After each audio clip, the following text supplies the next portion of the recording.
It's Chris Avalon Unfiltered, bitch.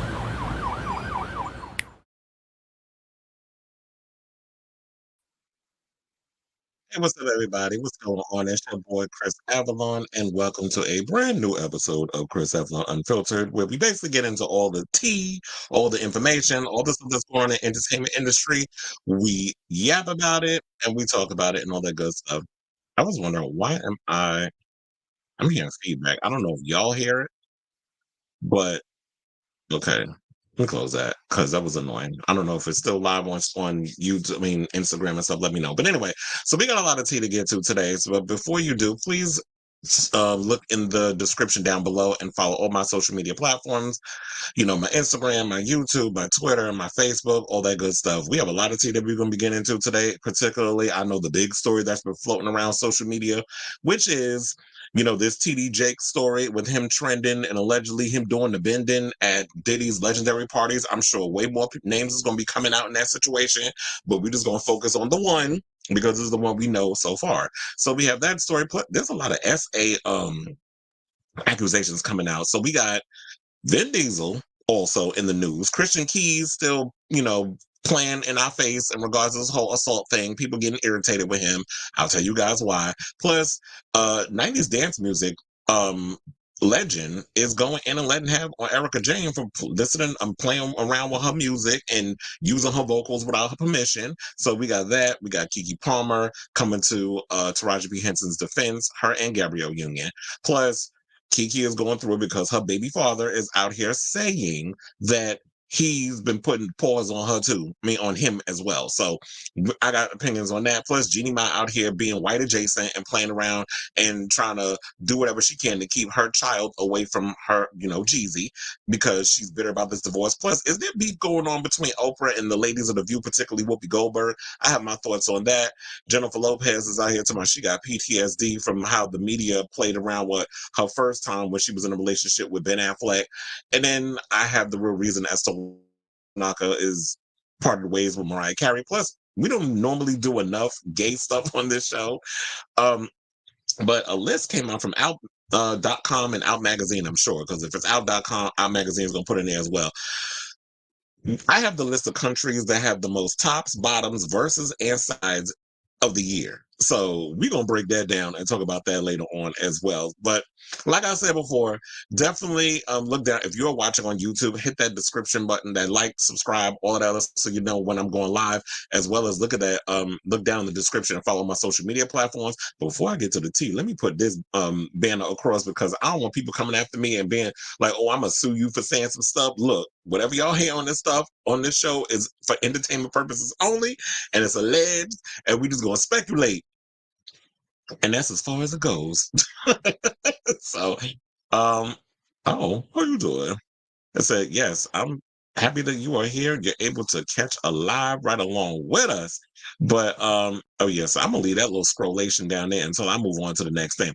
Okay, so now without further ado, let's get right into the show because like I said, it's action packed and the holidays is right around the corner, and I don't even know when the next time I do a show. But anyway, so let's get into this TD Jake story. So apparently what had happened was that I was minding my business. I just happened to go on Twitter because I'm on all the social media platforms because media, and I happened to go on the Twitter and I said, why is Diddy trending again and why is TD Jakes trending? And then I saw a Power Bottom was trending, so I had to do a little Google and schmoogling, a little research, kind of find out, Chad, they out here saying that Cassie done released more information to the feds, and TD Jakes been out here on the back like he Mighty Joe Young, the gorilla in that big that movie. So so what had happened was there's a girl that was on Twitter. Well, actually she was on TikTok, but then I found it on Twitter. So that's why I'm gonna play that clip for y'all. Her name is Maisha. And they basically said that Cassie, as I said, turned over a plethora of evidence. Now, the evidence includes videotapes of Diddy's parties, audio tapes, flash drives, and ex-girlfriend Kim Porter's burner phone. The one that Diddy decided to send, the I love you BS crap out to, on her birthday when quiet as it's kept. The rumors going around that he had something to do with her being no longer on the earth.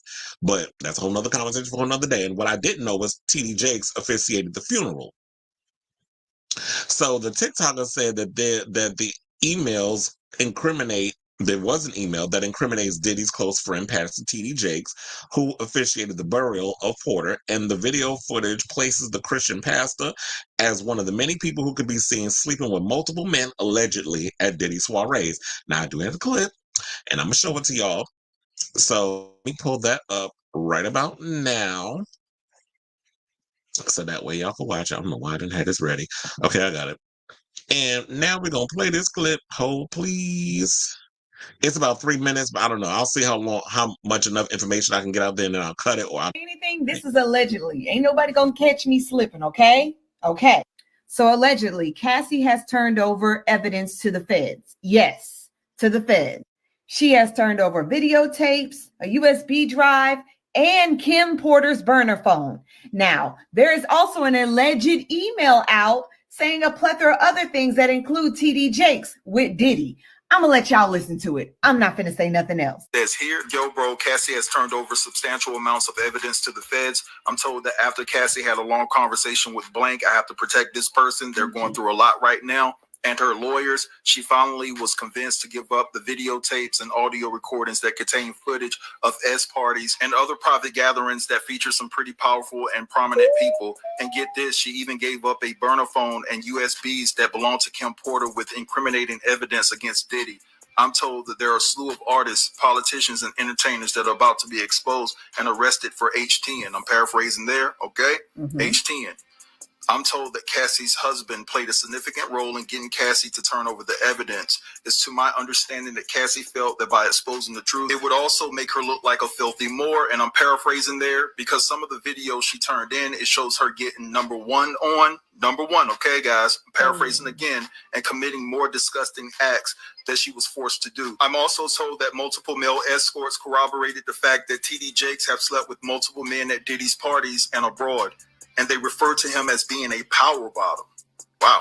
It's also been said that a young male has acquired a lawyer to represent him as he is set to sue Jakes for an incident that took place when he was just years old. It's been said that the young man was forced to perform sloppy toppy, and I'm paraphrasing here, guys. You can actually put two and two together to understand what I'm trying to say. It's been said that the man's family were members of the Potter's House, but left the church in 2015. According to multiple church insiders, the parents were paid off to keep quiet. The guy's a grown man now and is seeking his own justice. It's been said that the young man doesn't even deal with his parents even to this day because they took hush money. According to Pastor Blank, and I have to protect this pastor, Bishop Jakes is about to get railroaded and all of his dirt will be exposed. That's why the bishop has quietly lawyered up. He sees his fall from grace coming. Just don't look good for nobody. And when I say nobody, I mean nobody. Hollywood is being turned upside down. Jeffrey Epstein's list is going to come out.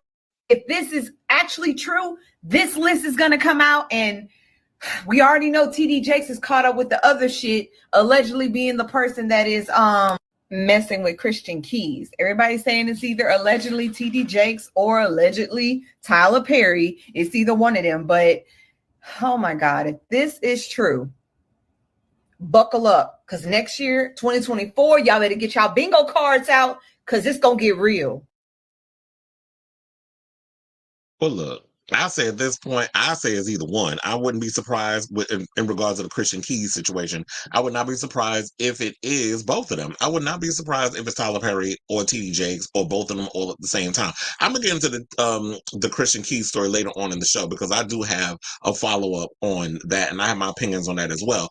But in regards to the whole thing with this is crazy, like how all this stuff is coming out right now. And I do love the fact that because Cassie has pretty much kicked off this thing where it's like a lot of you powerful people have been running around taking advantage of the little people for far too long, and people are now keeping receipts and coming out and taking y'all heifers down. And I know it's long overdue. And the reason why it's long overdue is because back in those days, people didn't have the power, the strength, and the wherewithal. And social media, I feel like, has also played a huge part in why people feel the need to come out and say what it is that they need to say on in public. And so I applaud her for doing that. And anybody else that got some tea that they want to put out there, be sure to do that. But make sure you have your I's dotted, your T's crossed, and all your information ready. And then you give what you need to give to the feds. You give all the stuff that you need to do to the legal people and let them handle it. And I hope that Cassie got good security. As you know, with all this tea that's coming out. And look, there's nothing wrong with having freak offs. There's nothing wrong with being a freak at parties and all this other stuff, but you should not be doing things and incorporating people into y'all mess without y'all consent. And the thing I think also why so many people are salivating at the mouth at this story is because the black, well, church in general, but we're going to focus on the black church. There's this situation where there's so much homophobia, transphobia, all kinds of hatred against the LGBTQ community perpetuated through the black church that, and it be the main ones that be up there talking about y'all, God made Adam and Eve, not Adam and Steve, y'all gonna burn in hell, all this other stuff. Y'all be the main ones up there preaching this bullshit from the pulpit. Him, what's the other one? I was gonna say Hezekiah Walker. Who's the one that was on that show with the fat bitch Kim Burrell? Him, because I knew stuff about that queen from, you know, the church queens that I used to know back in the days when he was in New York and stuff. So Donnie McClurkin, now it came to me. So, you know, that y'all be the main ones that be running up there talking about the, you know, people going to hell for being gay and stuff. But y'all be the main ones laying the low, spreading wide, and throwing that ass in a circle behind closed doors. But y'all be out here making people feel so much hatred and dislike for who they are as a person. And that's why I look at, you know, all this stuff. Anything that has to do with people in mega anything, churches, a place of power, whatever, I give all of y'all the side eye because I don't buy into a lot of that BS. I live my life as I see fit with no judgment and all this other stuff. And I feel like people need to mind their business and let live and let live on the other side as well, instead of profiting off of fear mongering, throwing hate in other people's directions and all that other stuff. So do I believe this story? I wouldn't be surprised. And I wouldn't put it past him for doing, you know, what's been said and the accusations, but I'll definitely be keeping my eye on this story. The memes were a cackle. The people that were posting stuff on social media that was hilarious. And look, let's keep in mind that this is not the first time that there's been some essay accusations that have come out of the Jakes camp. Because in 2009, TD Jakes' son Jermaine was arrested after he allegedly exposed himself at Keys Park in Dallas and performed indecent actions in front of two individuals who turned out to be undercover cops. And then last year, you know, they've got this tea going around with the bishop's eldest daughter, Cora Jakes Coleman. Her estranged husband, Richard Coleman, was accused of sexually abusing their adopted daughter. And then there's been stories going around about TD's daughter taking kids into her house and naming them after dolls, some kind of weird shit she got going on. So that whole house is all fucked up. And I wouldn't be surprised by, you know, these people that perpetuate this image to the public, but behind closed doors, y'all are the devil incarnate. You had this man out here pretending like he healed his wife who had trouble walking. Like, child, get off my line with all this buffoonery. And y'all, and I don't understand, I won't say y'all, but I don't understand people who fall for this foolishness. Hook, line, and sinker. Like, people can easily be bamboozled and hoodwinked easily. Like, I don't get it. So, like I said, I will definitely be keeping y'all abreast of this story because this story is too damn juicy to pass up. But I want to know what y'all thoughts are on this story. Do y'all believe the tea? Okay, I see there's some comments. I read an Out article about how the Rebel Moon is doing tired old gay stereotype about the creepy old gay guy hitting on a straight man and forcing himself. You want to know something? Before I get to my next story with Vin Diesel, I'm gonna talk about Rebel Moon because I watched it last night and I'll give you my thoughts on it. Speak that truth. Oh my God. I was oh. Well, you know what? I'm glad that you're speaking up about it. I don't know. I mean, look, I'm glad that people have the strength to come out here and speak their truth. I don't want to, because one of the things I don't like, and I see people doing it to Christian Keys, is the fact that there are people out here that's trying to force him to speak out on things that he's not ready to speak on. But you want to, I feel like I keep alluding to that, but I want to save all that energy for when I say what I'm going to say about what he said later on in the show. But yeah, so I don't think there should be a timeline on people talk about when they was molested. It's whenever you are abused. You should feel whenever you feel ready or the strongest to come out and speak your truth, you should be able to speak it. Now, regarding to this thing about the Rebel Moon, I did watch it last night because I meant to get to that before I got to the TD Jakes story. But I saw like the amount of people that's coming in the room right now. I was like, oh, let me get to it right away. I watched Rebel Moon last night. I thought it was okay. Everybody's saying like it was terrible, this, that, and the third. we all know Zack Snyder is a brilliant filmmaker in regards to the visuals. Like anything that has to do with visual storytelling, he is excellent at it. Now, as regarding script, that's a whole nother story. He need to hire like real good writers to give him better dialogue to help with the pacing of his films and stuff. Sophia Boutella did an excellent job as Cora in the film. I liked her in the film. I've always been a fan of Sophia Boutella. I've been a fan of Sophia Boutella. A lot of people don't know who she is and stuff, who she was before she became an actress. But I've absolutely fell in love with Sophia when she was a dancer in Madonna's Confessions tour.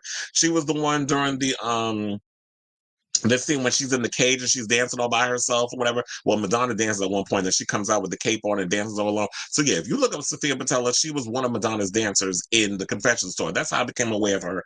And people are more familiar with her now with a lot of her dancing.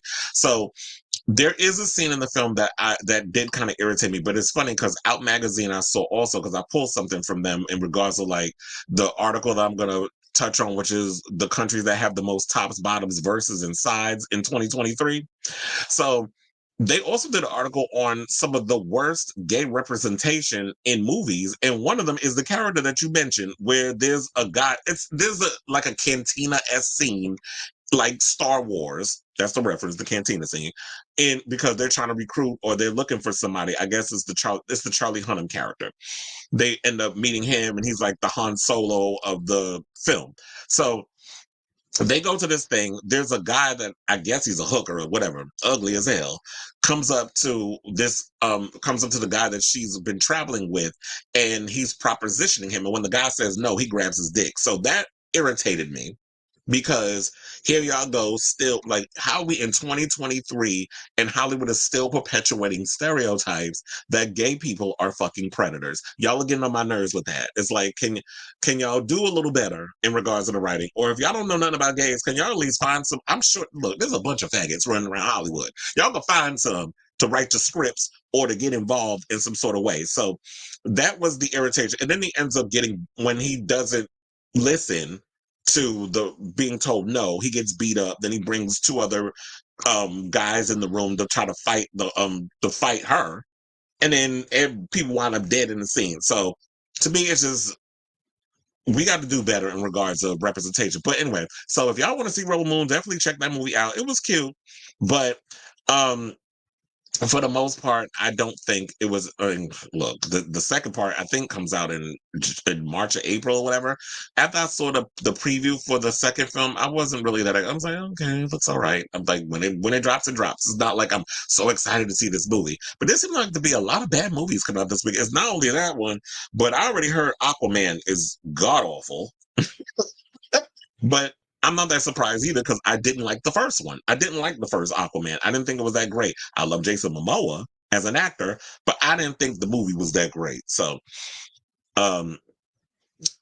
now let's see the rest of the questions. He was counseling me and he realized that I was gay. And you want to know something? I'm glad you're saying this because I think a lot of people don't realize when you deal with sexual abuse, a lot of times the abusers tend to prey on people who have been either abused previously or they have tics and stuff about them. So it's like, oh, if they notice that you're gay, then it's like, oh, well, he doesn't understand his feelings. He doesn't, so I can prey on him and do so. So yeah, predators are attracted to people who are, in their sense of the word, innocent.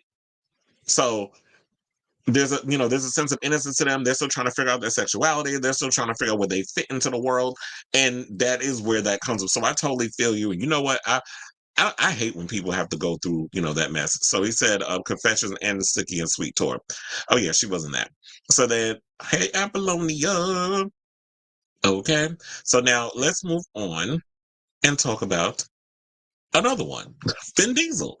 Now, I was not expecting this to be on my bingo card this year. Like, I was not expecting to wake up yesterday and get the twofer. So we had TD Jakes, and then on top of that, I was hearing Vin Diesel, and then it was a Method Man. So I'm like, God damn, is there anybody in Hollywood that ain't going around fingering and messing and being abusive and sucking, doing sexual stuff to people? Dwayne Johnson, I'm looking at you. Look, with we got to protect him. So hopefully he's not in a mess. Because, you know, with Vin Diesel and that whole thing, and remember him and Dwayne Johnson was beefing at one point? Please don't tell me The Rock been out here doing no mess either. Like, I'm not trying to start nothing, but I'm saying, look, we got to try to protect some. Y'all all can't be out here just being a sexual abuser and a rapist and all that mess. Can there be some of y'all out here that actually come to work to do the work and not be abusing your power and stuff? So, according to Rolling Stone, they said the plaintiff by the name of Asta Jonason, who works in the film and TV industry, alleged in the complaint that Diesel groped her, forcibly kissed her, and pleasured himself in front of her in his hotel room in Atlanta in 2010. She claimed the alleged assault took place just over a week after Diesel and his production company, One Race Productions, hired her while filming Fast Five. She also accused One Race of firing her the next day in retaliation for resisting Diesel's advances. The lawsuit claims Diesel lists several causes of action, including sexual battery and intentional infliction of emotional distress. One Race and Diesel's sister, Samantha Vincent, a producer of the company, are also listed as co-defendants and accused of retaliation, wrongful termination, and negligent supervision and retention. Saying, end quote, for years, Miss Jonason remained silent, afraid to speak out against one of the world's highest grossing actors, afraid she would be ostracized from the industry, which had a pattern of protecting powerful men, that part, which is one of the reasons why a lot of people don't come out and say what they need to say, because Hollywood is notorious and still is in so many ways. They have this pattern. They want to protect their biggest money-making assets because all they care about is making money. So it said, which the pattern of protecting powerful men and silencing survivors into sexual harassment and assault. The suit states, adding that the company's employees were required to sign NDAs upon hiring. Per the suit, Jonason decided to come forward now, citing the hashtag #MeToo movement, as well as California's AB 2777, which, like New York's Adult Supervisors Act, allows some sexual misconduct claims to be filed in civil court, regardless of whether the statute of limitations has expired. But if that's the case, what I want to know is then how is she, if she was required to sign an NDA, can you break that? I need my lawyer people, you know, if y'all happen to watch if you're in the room now watching the live, or if y'all happen to, you know, watch the show after the live, the replay, let me know in the comments, because I want to know. It said Ms. Jonason is unwilling to remain silent any longer and seeks to reclaim her agency and justice for the suffering she endured at the hands of Vin Diesel and One Race. Now, a rep for Diesel did not immediately respond to Rolling Stone's request for comment. Jonason claimed in the suit that she was hired on my birthday, September 2nd, 2010, and flew out to ATL where Fast Five was being filmed the same day. The first assignment Diesel gave her was to organize a Labor Day barbecue for some of the film's cast and crew. According to the suit, the alleged assault occurred just over a week later. On September 10th, when Jonason was told to meet Diesel at the Havana Club where the actor was partying, Diesel eventually left early in the morning and several of the hostesses working the club to go back to the St. Regis Hotel, the suit states. Per the suit, Jonason went back as well, where she saw Diesel and one of his security guards conversing with the hostess in the luxury suite the actor was staying in. Diesel went on to the suite's master bedroom with one of the hostesses, but all but Jonason and another of the women left the suite. Eventually, Jonason got a call from Diesel's security telling her that the actor wasn't answering his phone and to tell him he'd have to leave the hotel. The two hostesses left the hotel according to the suit. Jonason entered Diesel's bedroom to go speak to him. She picked up the phone from the dresser and handed it to him, where Diesel allegedly grabbed Miss Jonason's wrist, one with each of his hands, and pulled her onto the bed before he entrapped Miss Jonason in a bear hug. Well, Jesus, you imagine all that trying to crush you? As she immediately tried to escape his grasp and get off the bed. She managed to get away from Diesel and left the bedroom to exit the suite. According to the lawsuit, Diesel allegedly followed her outside of the bedroom and told her not to leave. She followed his instruction, unsure if Vin Diesel was still intoxicated and growing increasingly concerned that he would not leave. Diesel approached her and once again forcibly hugged her. Jonason was extremely uncomfortable but felt powerless to stop him. The suit states Vin Diesel was her supervisor. He's physically larger and stronger than Miss Jonason, and Miss Jonason was afraid of her personal safety and job security if she were to anger him. Vin Diesel proceeded to grope her including her breasts, and forcibly kissed Ms. Jonasson, who continually pleaded with him to stop. Vin Diesel ignored her pleas and started to kiss Ms. Jonasson's chest and collarbone. Diesel then dropped to his knees, according to the suit, pulled up Jonasson's dress, and attempted to take off her underwear while molesting her body, including her inner thighs. Jonasson allegedly ran down the hallway and knocked Diesel down, but he followed her and pinned her to the wall, where he again began to grope her, the suit alleges. So there's Child, it even goes into about that. He allegedly placed Jonasson's hands on his erect penis over his underwear, according to the suit, but Jonasson pulled her hand away and verbally refused. He then allegedly pulled his penis out of his underwear and began to masturbate while Jonasson was still pinned to the wall. Afraid, Jonasson closed her eyes and heard Diesel groaning. Well, damn, he must have got over that quick. He eventually released her before going to the bathroom and running the sink. So, my thing is this. If there is something there where she says that he released and she heard grunting, that's always there like Groot when he busts his nut. Let me not be funny. So with all that being said, I'm wondering if, per the evidence, if she was smart to do a Monica Lewinsky.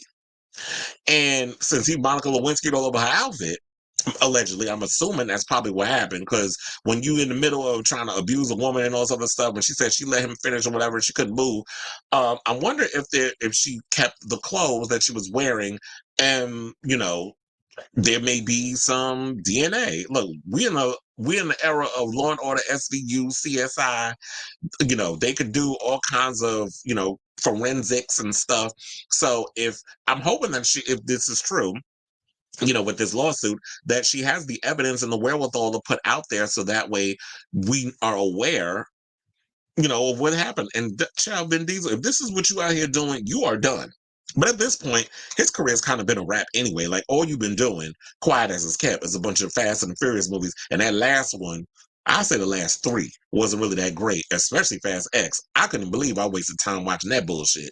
But because it was like familiar junk food that I've been accustomed to for over 2 decades, I need to hang out with the family once again. So good luck to you, Miss Mamas. I would look, whatever evidence you got, take it to the police and all that stuff. I hope you got, you saved the clothes and all that stuff. Maybe she was, I don't know. But hopefully she got evidence. And then on top of that, she's able to prove all of this mess. Who knows what's going to happen with the future of Fast 10 Part 2? Because aren't they supposed to come out with the Fast 11? They're supposed to start shooting that. Who knows what's going on with that? And I also wonder, since she's speaking out, are there any more victims? How many assistants has he hired that were female on these movies, since there's been so many of them, that have gone through what this girl has gone through?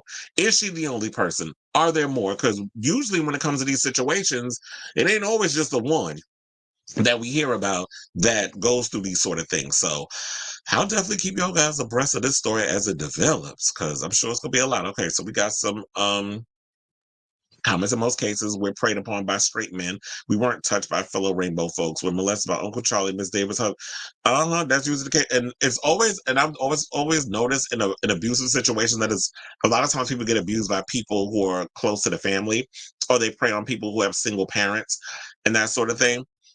And I do agree with this whole thing, is that because there's this narrative that people like to throw out there that gay people are child molesters and pedophiles. For the most part, statistics have always shown there's always been heterosexual people. So I think that there needs to be a lot of us out here who are debunking it. And that's why I do what I do, because I'd be tired of these people out here spreading false narratives about shit. And Merry Christmas to you too. Okay, so let's move on to our next topic and talk about Christian keys, because we have more tea on Christian keys. So I don't know, because I've been going, it's been getting to a point, child, that I've just been going back and forth with this story. I've been getting a headache, because it's like, and I get people's frustration. A lot of people out here feel like Christian playing in our face, that he's getting a lot of, like, this is the most attention he's gotten in a long time, because at one point he was supposed to have a career as big as, like, I guess, could we say Will Smith? I don't think it will go that far. Like, I would say, like, people was thinking he'd probably be on a level like an Idris Elba, or maybe there was an expectation that I guess Christian Keys, because of the looks that he has, okay, so we'll say this. He should be on a level of like a Shamar Moore or somebody. Yes, Shamar Moore, I'm going to say that. He is on SWAT. That show been on for a long time. I think it's about to go in its final season in 2024. So people were expecting his career to be, as a lot bigger than what it is. But I almost forgot about him. I think the last time I seen Christian Keys or something was he co-hosted an episode of TGI when Al You Doing or Funky Daddy, one of them was out. So he basically, he's been going back and forth. Even Bobby Lights came in and said some stuff. And I'm gonna get to Bobby Lights in a minute, because people, the reaction to what Bobby Lights said was 50-50. Like, there were some people who agree with Bobby, and there were some people that was dragging him in that BBL. I said, y'all always want to run to the plastic surgery when y'all want to read somebody. But anyway, so according to Bossip, it said all the Queen's Men star Christian Keys is apparently reluctant to reveal the identity of the powerful billionaire at the center of his sexual harassment claims because it will break hearts. He did, however, like a tweet that seemingly cleared the name of a billionaire bigwig that people are speculating is the culprit, which was confusing because he said that, like, people thought that, maybe because look, when we first heard the story, a lot of people immediately thought Tyler Perry, myself included. Because like I said, a lot of y'all running out here in these streets acting like y'all going real hard and above and beyond to try to act like y'all heterosexual. But child, we know, it's like, child, you ain't fooling nobody. Like, we see full-on Butch Queen coming through the pores and the energy and stuff. So, thinking about that,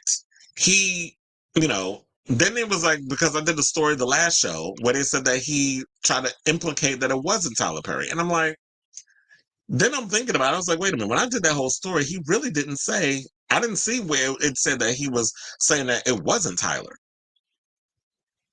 Now he's saying that, y'all said the name multiple times in the comments.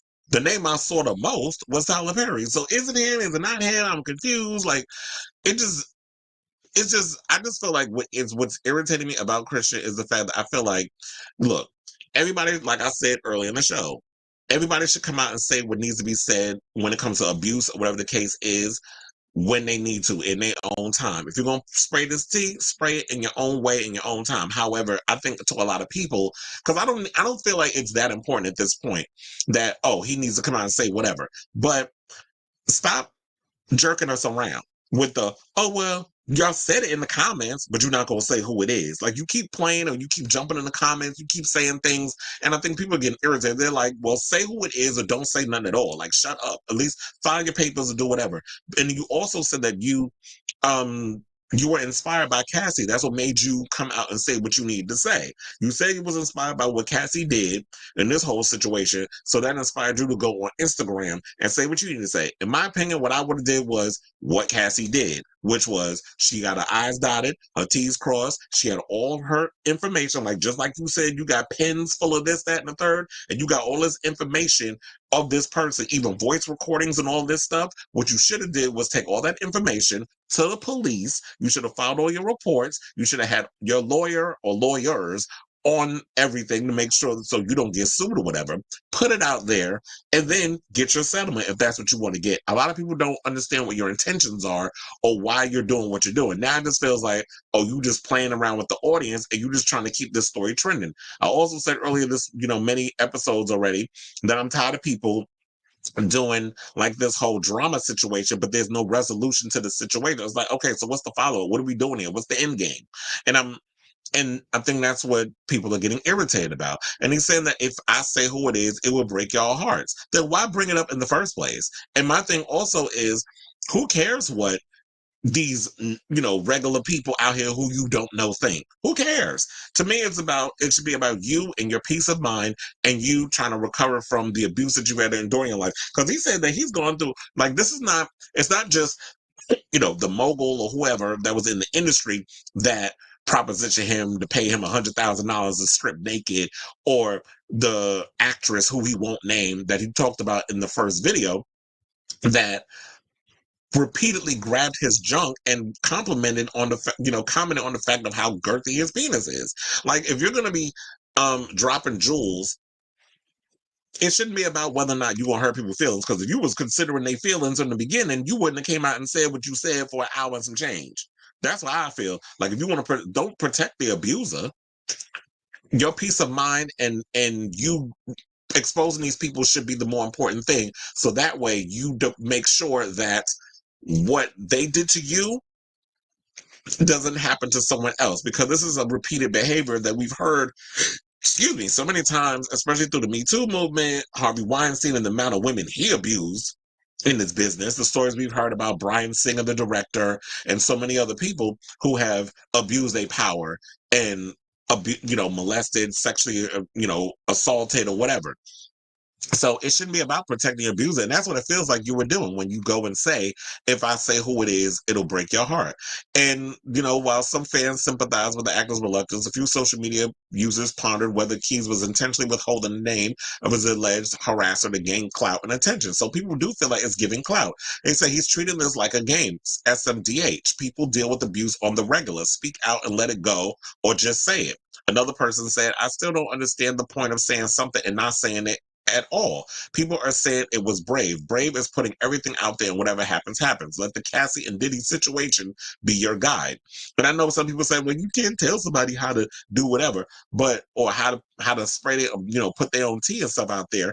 But look, like I said before, is that if you say you was inspired by Cassie, then you need to go the full Cassie route, which was put everything out on the table and whatever happens, happens. And Bobby Lights jumped into the comments, and I saw this was on the Neighborhood Talk, and he said, if I had to pull it up on my phone, he said, raise your hand if you, the people, are tired of Chrissy Keys. Stop. And his BS. Let's wrap this up by 12 a.m. Standard Pacific time. Also, raise your hand if you are no longer interested in who he's talking about. We the people don't care anymore. Deal with the trauma with your lawyers, a therapist, and God. Good day. Well, look, Bobby sound like he tired. He's sick and tired of y'all just stringing us around. And I get it. But like I've been saying many times, you can't look. Two things can be true at the same time. You can't tell nobody how to deal with their trauma and how much they should expose, but at the same time too, it's like you should not be in the comments playing around and responding to commentators and stuff, because here's the thing, once you put stuff out in the universe and social media is there to consume it and to dissect it and talk about it, you leave yourself open for a lot of things. The people that are pro whatever way you're doing it, and the people that are sick and tired of you playing, playing in our face. And that's what people feel like. So I don't know. I'll keep y'all abreast of this story as usual. And Christian, good luck to you. And I hope whatever it is that you decide to do, that you figure it out soon, or get your lawyers or get all the other people. Just go down to the people, the courthouse, whatever. And you know what? I get it. It's like we got people out here that like the clown. And he did say something about that. This is why people who are victims of sexual abuse don't come forward, because y'all always want to say something to be negative and stuff. And it's like, yeah, that's true. But I just feel like the way he's going about it is why people are getting frustrated. So he's got to understand that side too. Okay, so how did I not know that you had a YouTube channel? Just subscribe and anything. Yes, honey. Oh yeah, I could have sworn I've been promoting this damn I've been promoting my YouTube channel like crazy. But I'm glad that you came along and you saw it and you subscribed and stuff. But yes, seems like little by little, because I'm doing more shows, that it is popping up on people's radar, and the algorithms are algorithming, and this is why people are becoming aware of my show. But yeah, I've been doing this consistently for about 3 years, even though I've had a YouTube channel for a long time. Terry Crews had no area putting it out there and naming names. I'm trying to understand that part. Well, you said no area putting it out. I mean, look, he named names of the guy, Adam Vannick, who I believe was I think he was an agent or something or another. I'm not sure what his profession was, because he's no longer there. Like, he had to step down. Because I remember that he went and he spoke to, oh my God, who was it? Michael Strahan. And he was telling him like the situation that transpired, because I just watched the clip the other day. That's how I remember. And then he was like that he was across the room. The guy, Adam, was across the room licking his lips at him. Like he wanted to eat him up for breakfast, lunch, dinner, and dessert. And he was just like, why you look at him? I don't know. So he said he went over, shook the man's hand to try to break peace. Like, okay, like what's going on? I guess he was just trying to be nice or whatever. Because when you're a big black man in a lot of these spaces, people have to realize that there has to be this extra properness that a lot of people of color have to put on when you in these majority white spaces, and you a minority, especially in Hollywood. And so he said that the Adam put out his one hand, took his other hand and grabbed his junk in front of Terry's junk in front of his wife, and was about to pop off, but the wife had to calm him down all of a sudden and had to realize. And that's why I said it irked me when people like D.L. Hughley, sometimes Negroidian ass, was up in here, fist in the air, all about black power and black excellence and all this other stuff. But when it come down to a black man being abused or being treated like he's less than in front of a room full of high-powered people, all of a sudden you forgot what it's like to be a minority in America, and you don't realize that he can't go up in there and punch nobody in the face. You said that, well, with your size, how you let that happen? Oh, so he gonna go up in there and hit this man for grabbing his meat and end up blacklisted, and a whole narrative started that Terry Crews is this evil, dangerous man, when the reality is he was sexually violated in front of his wife. But y'all want to clown him. Okay, sir. Did you catch last night? I did see it. Actually, I don't watch TGIF. I do watch TGIF. I ain't gonna say I don't. I watch a lot of the shows. You gotta watch a competition. Well, I don't consider them a competition. I consider people that come in these blogger spaces, my peers. A lot of people don't admit when they watch other shows, but I watch a lot of the other shows, and I'm a fan of a lot of other shows. But I do my show the way I do my show. I ain't trying to copy none of that stuff. You got to be you. This is how you get your audience. You can't be out here trying to be like other people. But back to what Roro said, I did catch TGIF, and to me, I agreed with mostly of what Al and Funky was saying in regards of the whole thing regarding Christian Keys. But I've had those thoughts, like y'all said, I've been consistent with some of the stuff. Like I try so hard to be sensitive to things like sexual abuse or abuse of any kind.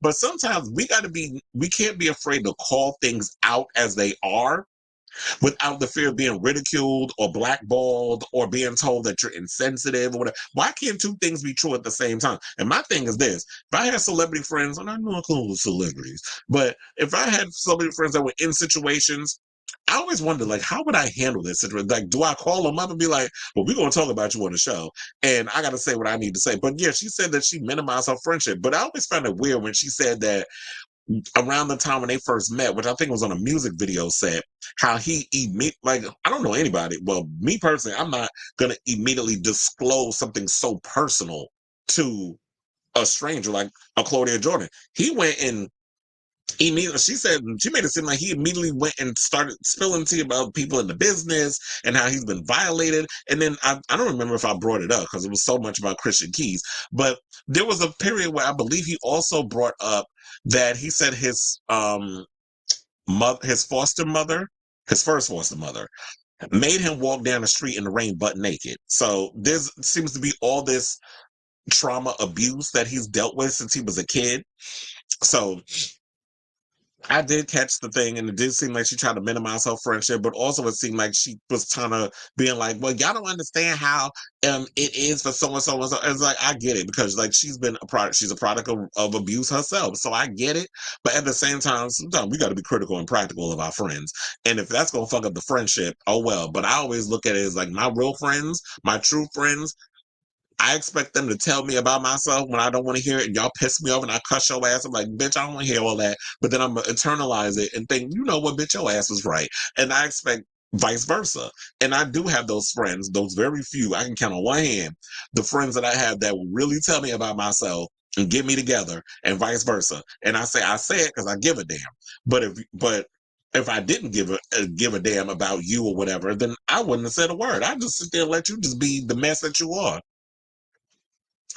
Almost 2-year-old shows every other day. Go check the story on Scooter Braun. Say we need more Child, get off my line with her. She's tired. He's in Morgan Wallen's video. Oh, is Morgan Wallen that racist? Which, look, one of the things I've said about this also aside from the fact that this happened to Terry Crews has been disinvited from the cookout. Black community is not really featuring him right about now because of some of the things that he's done that has been borderline coonish. Or maybe it's not even borderline, maybe it is full on coonish. So, we've had those situations. So fortunately, it is what it is. Okay, let's get to this next story, child. Let's talk about dance music diva Amber throwing shade at Erika Jayne. Now, when I saw this yesterday, I had the cackle of all cackles. I'm like, what is going on in the world of housewives? And I did see, because since Amber came out and went in and let have on, I should probably pull up that damn video, because the issue that Amber has with Erika Jayne is not the fact that she's lip sync. Oh no, well, there's the lip syncing part. She said it's not the fact that she's covering her song. The irritation for her is that Erika Jayne is singing to her actual vocals and isn't paying her. And my thing is, if you're doing a residency, why aren't you singing to your own voice on the track? And as we said, you should have put the money up. You could have went into the studio, hired your own producer, and then you sing into the thing, and then that'll be the backing track, which they turn it real loud, because quiet as kept, we all know Erika Jayne ain't the greatest singer.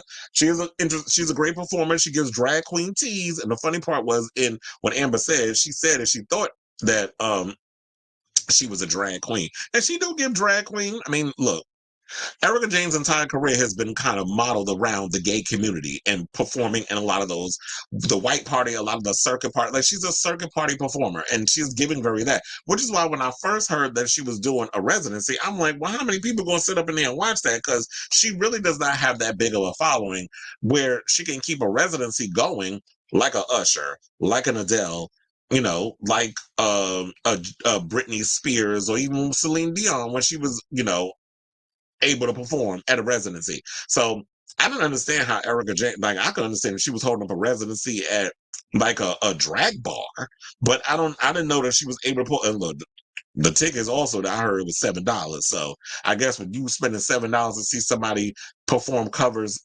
well, 5 of her own songs plus covers of Amber's song "This Is Your Night" and Madonna's "Material Girl," then there's that. So it's an actual. Well, I don't want go into the whole thing about that. So it says they found out that the vocals of one of the songs in her set are actually by the popular dance music artist Amber, whose real name is Marie Claire Kremers, and the Dutch-born singer isn't here for it all. Amber took to her Instagram recently to call out Erika for a few things, but primarily for stealing her song and vocals without her permission. I would pull up the thing, but it's the vocals and everything in there, and I don't know if I play it on YouTube, if they're going to pull like a copyright thing and then all of a sudden the show gets shut down. But I'm going to read you what she said.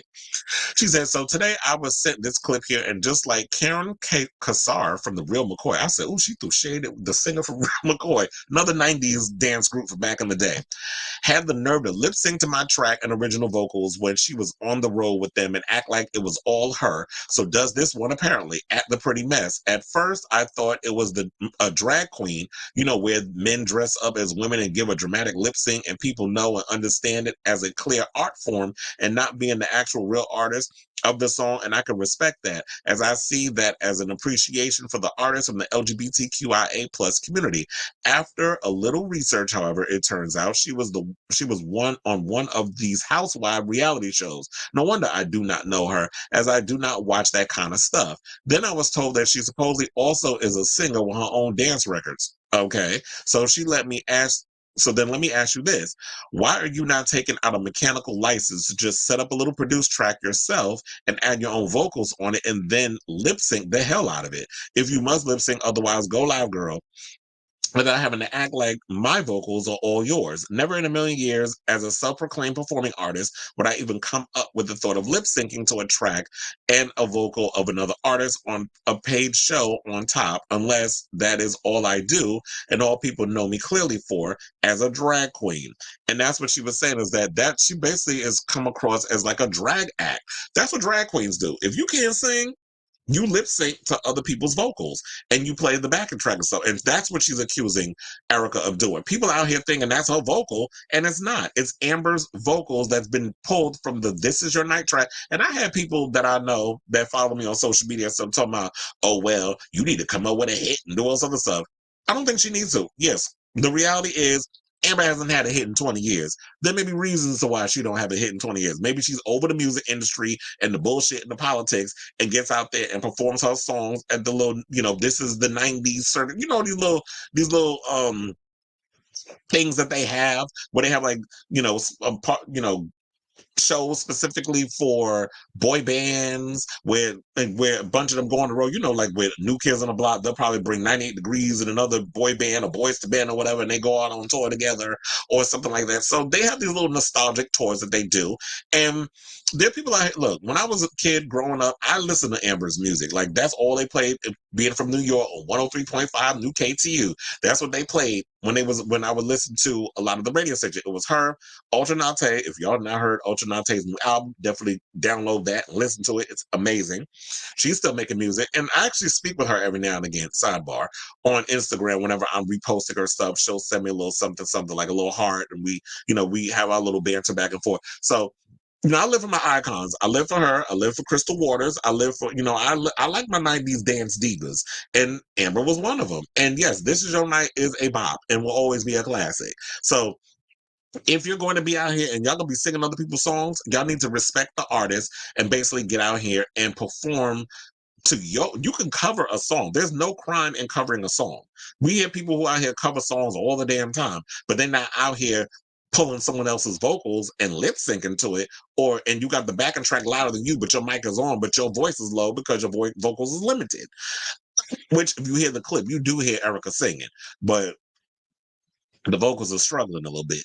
And I love the fact that Erika is trying to rebrand herself and stuff, especially after what she dealt with on The Real Housewives, being married to Tom and the whole scandal with him and stealing them people's money and how that damn near destroyed her and her nasty attitude from last season. Now it just seems like she's using a new season to rehabilitate herself, which has gotten her to Residency, which also got her a little Bravo special. I think it's a special or maybe a couple of episodes. You know how they do, but they give you a little spin-off special where it's about the Residency and preparing for the rehearsals and all that stuff. So like I said, her and anybody in the future, if y'all gonna be covering people's songs, because people cover songs all the time. Like you go to many a concert, they're covering songs. Madonna covers songs on a tour. She sing I Will Survive. She ain't lip singing the Gloria Gaynor's vocals. She's up there singing it. She did La Vie en Rose, which is by Edith Piaf. She didn't do Edith Piaf's vocals, and she didn't use Grace Jones. She used her own. And isn't she there's another song that she's covering on the current tour. Why is it I Will Survive? I think that is anyway, because I haven't gone to the tour yet. I'm trying to remember, but I'm going in January, as y'all know by now. But yeah, so there are a lot of artists who out here cover songs, but then they're out here lip syncing to people's stuff. So I totally get why Amber feels the way she feels. And I feel like people should not be out here trying to tell Amber how she should feel about singing, other people's songs and covering and stuff. You can't tell people how to behave or how to feel when it comes to these type of situations. So that's all I gotta say on that. Okay, so let's get to these comments because I see there's a couple of comments up in here. $7 for trashy drunk gay's favorite. She only has 6 or 7 songs. Yeah, one of the things about Erika Jayne has never really had that many songs. Like the only songs that I knew from her, because here's the thing: when I became aware of Erika Jayne long before she was on Real Housewives of Beverly Hills. I knew of Erika Jayne because remember Logo? Remember when that channel that used to play gay shows? They had a show called New Now Next where they played music videos. And one of the people that they would play videos for was Erika Jayne. They played Pretty Mess. I remember One Hot Pleasure. A lot of her better songs came when Dave Arday remixed them. Her original cuts, I'm like, what is this white people lame ass gay pride float dance music? This shit is terrible. But when Dave Arday came in and did the remix, that's when, okay, sis, like you need a better producer. And all that money your husband was making at the time, I don't know how you couldn't afford to get, but I guess when you're not familiar with the movers and shakers of the music industry and you just all about trying to get on stage in your little Marco outfit and shake your behind with a bunch of gays behind you, that's all you care about. So, it's like a gay, I got an idea for like a traveling show with strippers and dancers like a magic. Like I got an idea for that. I need to find some investors or some club people or whatever that can help me with this idea. But the gay strip club thing, I got an idea on that. But anyway, let's get into this because I'm feeling a little nostalgic. It's at the 90s festival. Yeah, so like a festival. That's why I don't know why I could not think of the word festival. Like sometimes when I be talking and going a mile a minute, the words don't come to my brain as it's supposed to. So like the 90s, yeah, like a festival when you have like a group of people that you remember for that nostalgia, they come together and they put together like a tour or something. So like Venga Boys, Real McCoy, Ace of Base. Yeah, so those are a lot of the groups that I listened to and I grew up on as a kid. I remember when Real McCoy released their sophomore album, they changed all the women in there. I'm like, what the hell happened? It was a drama. I don't know. There was a lot of weird stuff that was going on with singers and scams with the producers and putting gimmicks. It was so gimmicky in the 90s, even though we had some good damn songs. It was so much gimmicky type stuff that was going on, which irritated me. American Pie it was a hit because Don McLean was the originator of American Pie. American Pie is a long ass song, but Madonna knew how to edit that song down and make it work for that movie. What was it? The Next Best Thing, I think she used it for. Didn't she? Did she hate Tracy Young? Well, I remember allegedly back in the day, Tracy Young ate Kim Zolciak's box. I remember that tea, but I mean, I don't know how truthful it was because I never believed Kim Zolciak to be a lesbian. I think she was being like she always is, a user or somebody who will do anything to remain in the spotlight. But I do remember that legendary story that Tracy Young at one point was going downtown on Miss Kim Zolciak. So good luck to you, daughter. Amber, feel how you feel. Don't listen to these haters because I saw like she was screenshotting posts on her Instagram page. A lot of the shit that people was trying to throw in Amber's direction, I guess it's the Erika Jayne fans, and she was getting their ass forever. I mean, he said, "Damn, I'm white." Look, some people say a lot of them look alike, but that you ain't heard that from me. It's Erika and Kim. I mean, yeah. So there was, Kim Zolciak and Tracy Young had that little drama thing back in the day. So, okay. So now let's get to our next story, which is Kiki Palmer and Gabrielle Union and a bunch of others, since the whole situation that came out against, since Taraji P. Henson came out and started talking about pay disparity in Hollywood. We've had people like Gabrielle Union, and we've had people like Kiki Palmer and so many others who have come out and said that they totally agree with what Taraji had to say. And I'm glad that a lot of people are speaking up. But in case y'all need a reminder, I do want to play that clip of Taraji when she went on Gayle King's show. And she basically talked about, the whole pay disparity and got overly emotional. And there was one point where they were saying also that I believe that Taraji had to come to Oprah's defense because at one point people thought that I guess because there was a whole pay disparity thing that was going on and Oprah's name came up in the situation. So because I remember also on this show when I first talked about it, somebody was like, "Oh, so you think maybe she was referring to something that had to do with maybe was she underpaid also on The Color Purple?" And I was like, I have no idea. That's a good question if she was talking about that. And then she said that, well, Oprah said at some point, if y'all have any issues, whatever the case is, you can come to me. Speaking of which, there's a follow-up. Remember the other day when I talked about, I was like, is there some type of beef or whatever going on with Oprah and The View? Well, I managed to find some information on that, so we're going to talk about that as well. But before we do all of that, let's get to this clip of Gabrielle Union basically, following like not a damn lie told, not a damn lie, and Taraji coming out and saying what it is that she said regarding, pay disparity. Are you thinking about it? I'm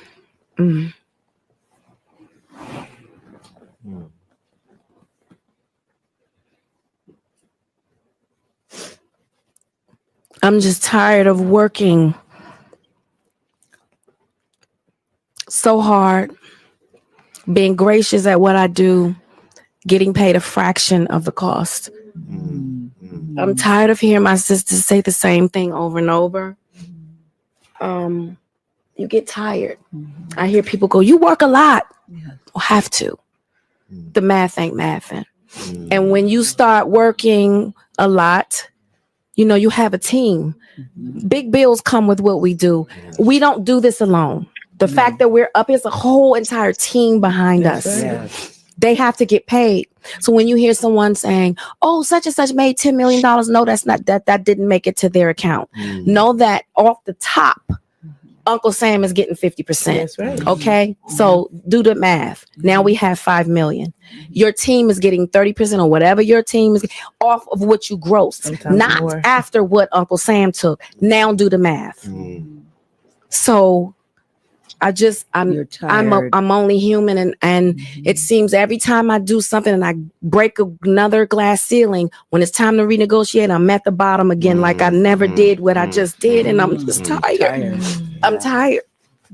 I'm tired. I get that. It wears on you, because what does that mean?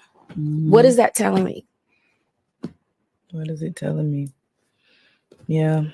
And what does it tell me? Yeah. And if I can't fight for them coming up behind me, then what the fuck am I doing? I'm sorry. Yeah. Okay. Oh, I just got a notification that my Instagram stream ended. Okay, well, hopefully they know to come over to YouTube and all the other streaming platforms. Because, after an hour, Instagram ends its stream. That's just the way they do it. But okay, y'all got enough of a taste over there on the gram. But in regards to this situation, I already said what I need to say in the last clip, and I'll expand more on it. But Gabrielle wound up saying, she said, not a damn lie told, not a damn lie. I should have put some claps in it to make it more dramatic. And so this is what she wrote on X, formerly, on Twitter. Fuck a X. I don't know why he named it that mess, but whatever. It says, in the interview, the Empire Star broke down in tears as she called out what she perceives to be considerable pay gap. So she said, we don't hesitate to be the change that we all need to see, and it takes a toll on your mind, health, soul, and career if we keeping on 100%. And I had a friend that was on Twitter that follows the show. Well, he'd be watching it on Twitter, wherever. He did tweet something to me, a clip of Roland Martin talking about this, and I totally agree with what Roland Martin had to say in regards to that as well. And I think a lot of times, because Kiki Palmer said this, and I feel like when I read what Kiki said, it will further, expand on what I'm trying to get to. Kiki said, the entertainment industry is just like any other industry. We run businesses to keep our brands afloat, excuse me, us being the brand/business. And it's that team of company members that decrease any assumed large lump sum. This includes monthly expenses just like everyone else. In the words of Biggie, more money, more problems. To make money, you must spend money. So that seems like a lot is taken by a lot. There is still privilege in this depending what vantage point you are seeing from, but in our industry amongst one another, this is neutralized. She also want to note that a lot of people working in the entertainment industry today juggle various jobs at once, many out of necessity, excuse me, rather than by choice. Saying we all work multiple jobs and we may like some, but also because we have to. To be successful and live in America is literally that way, because in the cash to expense ratio, and this is why entrepreneurship is important, and that it itself is expensive. And this is what she concluded her message with a Beyonce quote, America, we have a problem. And we do. So it's not just Hollywood. I think it's any job that you have. That there are people out here that it's like, okay, I have a regular 9 to 5, but that coin that I'm making once the check clears by the end, whether you get paid weekly or every 2 weeks, the amount of taxes that Uncle Sam takes, and then the money you left over with, plus the inflation of gas to get to and from work. Groceries is freaking expensive now. I went to BJ's yesterday for myself because I like to stack up on stuff. Almost spent $200 damn on groceries. Where they do that at? And it's like, it don't make no kind of sense why groceries and everything is so damn high. And it's like, the corporations, the big corporate bigwigs, y'all can just sit back and just enjoy whatever, but we all out here like a squirrel trying to, get that nut, and it's the multitude of jobs we all have to work.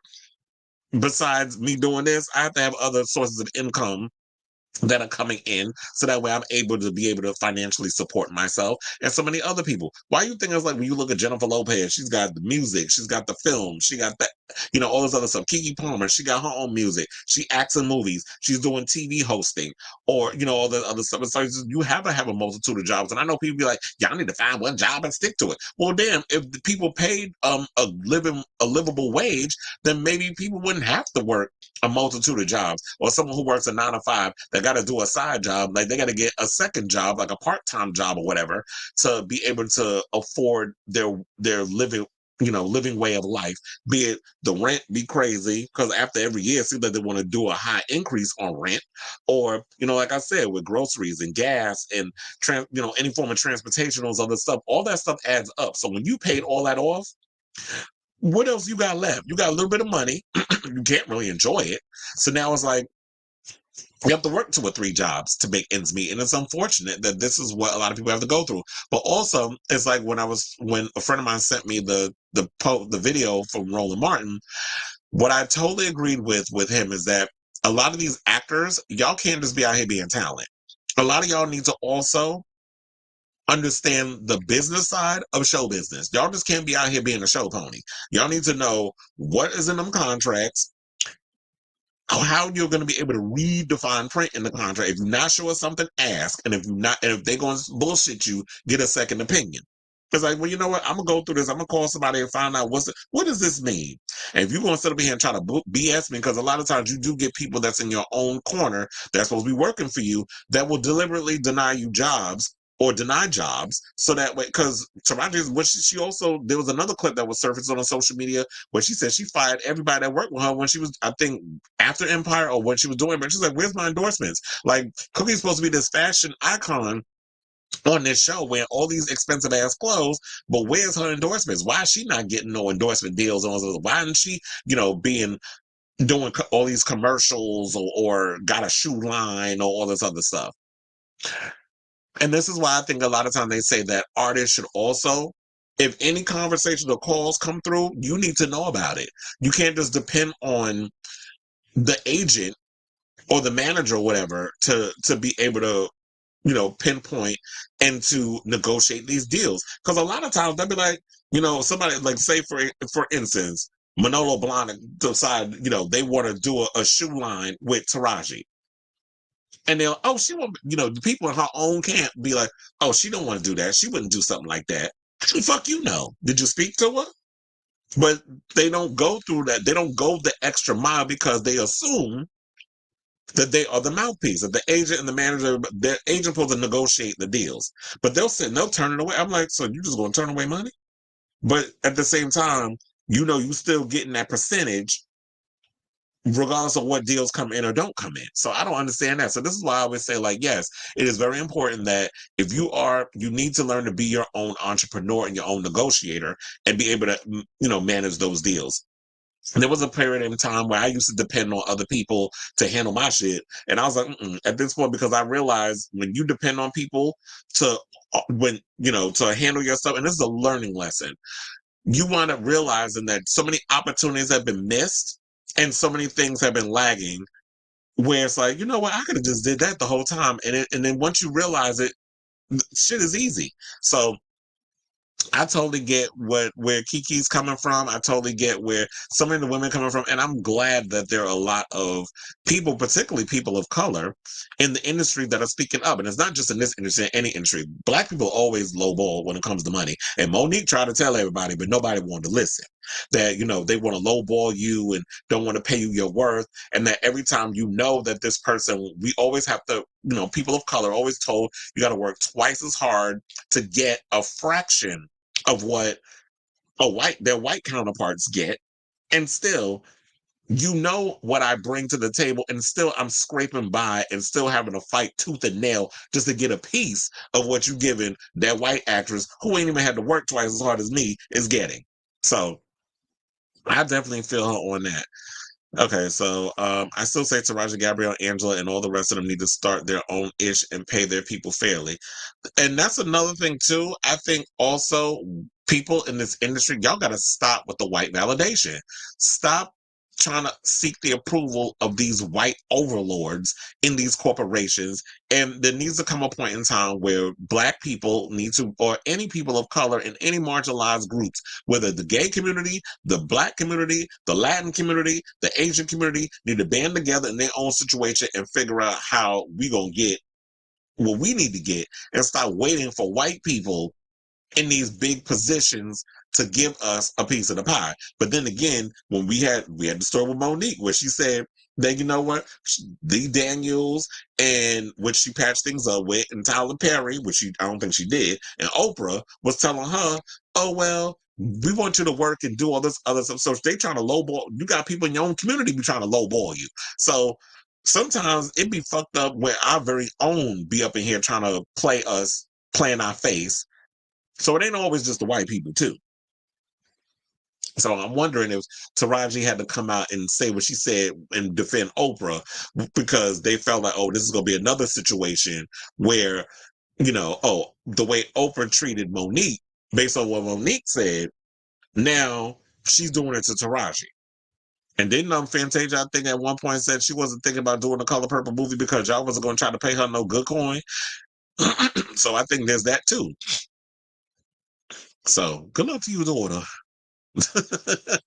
Okay, let's get into this story, child. So Darius Jackson is out here want everybody to believe that Keke was out here beating his ass like Harpo beat Sophia, and then Sophia turned around and punched him in his damn eye. So he apparently filed a request for a domestic violence restraining order against the artist, seeking his own protection from the actress. Now, according to court documents obtained by Page 6, the 29-year-old claimed that the Nope star, with whom he shares a 9-month-old son, Leo, was verbally and physically abusive towards him during their 2-year relationship. During one incident, which allegedly took place in August 2021, Jackson, who's 29, claimed that an agitated and aggressive Palmer punched him in the face at a birthday party. He claims in the docs that her friends Lenoria Addison was present and tried to stop the former Nickelodeon star from allegedly hitting Jackson. The data one then attached screenshots of alleged text messages from Palmer where she apologized for hitting him, saying, I am sorry for hitting you. In another incident from October 2021, Jackson claimed that the court documents, that the True Jackson VP alum violently gripped his arm and demanded he stay with her after he tried to go to a nearby restaurant to watch a football game. We exchanged a text about the incident, and I sent her a photo of the marks she left on my arm that night, he stated in the docs, along with the image of the marks on his arm and alleged text from Palmer in which she said, we're done, and called him childish. In March 2023, the former fitness instructor claimed that the mother of his child had been drinking alcohol and blamed him when the drain was not working properly in the bathroom. He also claimed that the Hustlers actress called him a bitch, a punk ass, and a loser, saying, I tried to de-escalate the situation and she became more enraged. I left the house to avoid further conflict. That night, she sent me several emails, she claimed in the docs, attaching copies of the alleged emails from Palmer as evidence. So there always seemed to be a lot of stuff that was going back and forth. At this point, it's like, okay, so sir, look, I'll say in general, I don't agree with anybody putting their hands on anybody. Man should not be hitting a woman should not be hitting a man.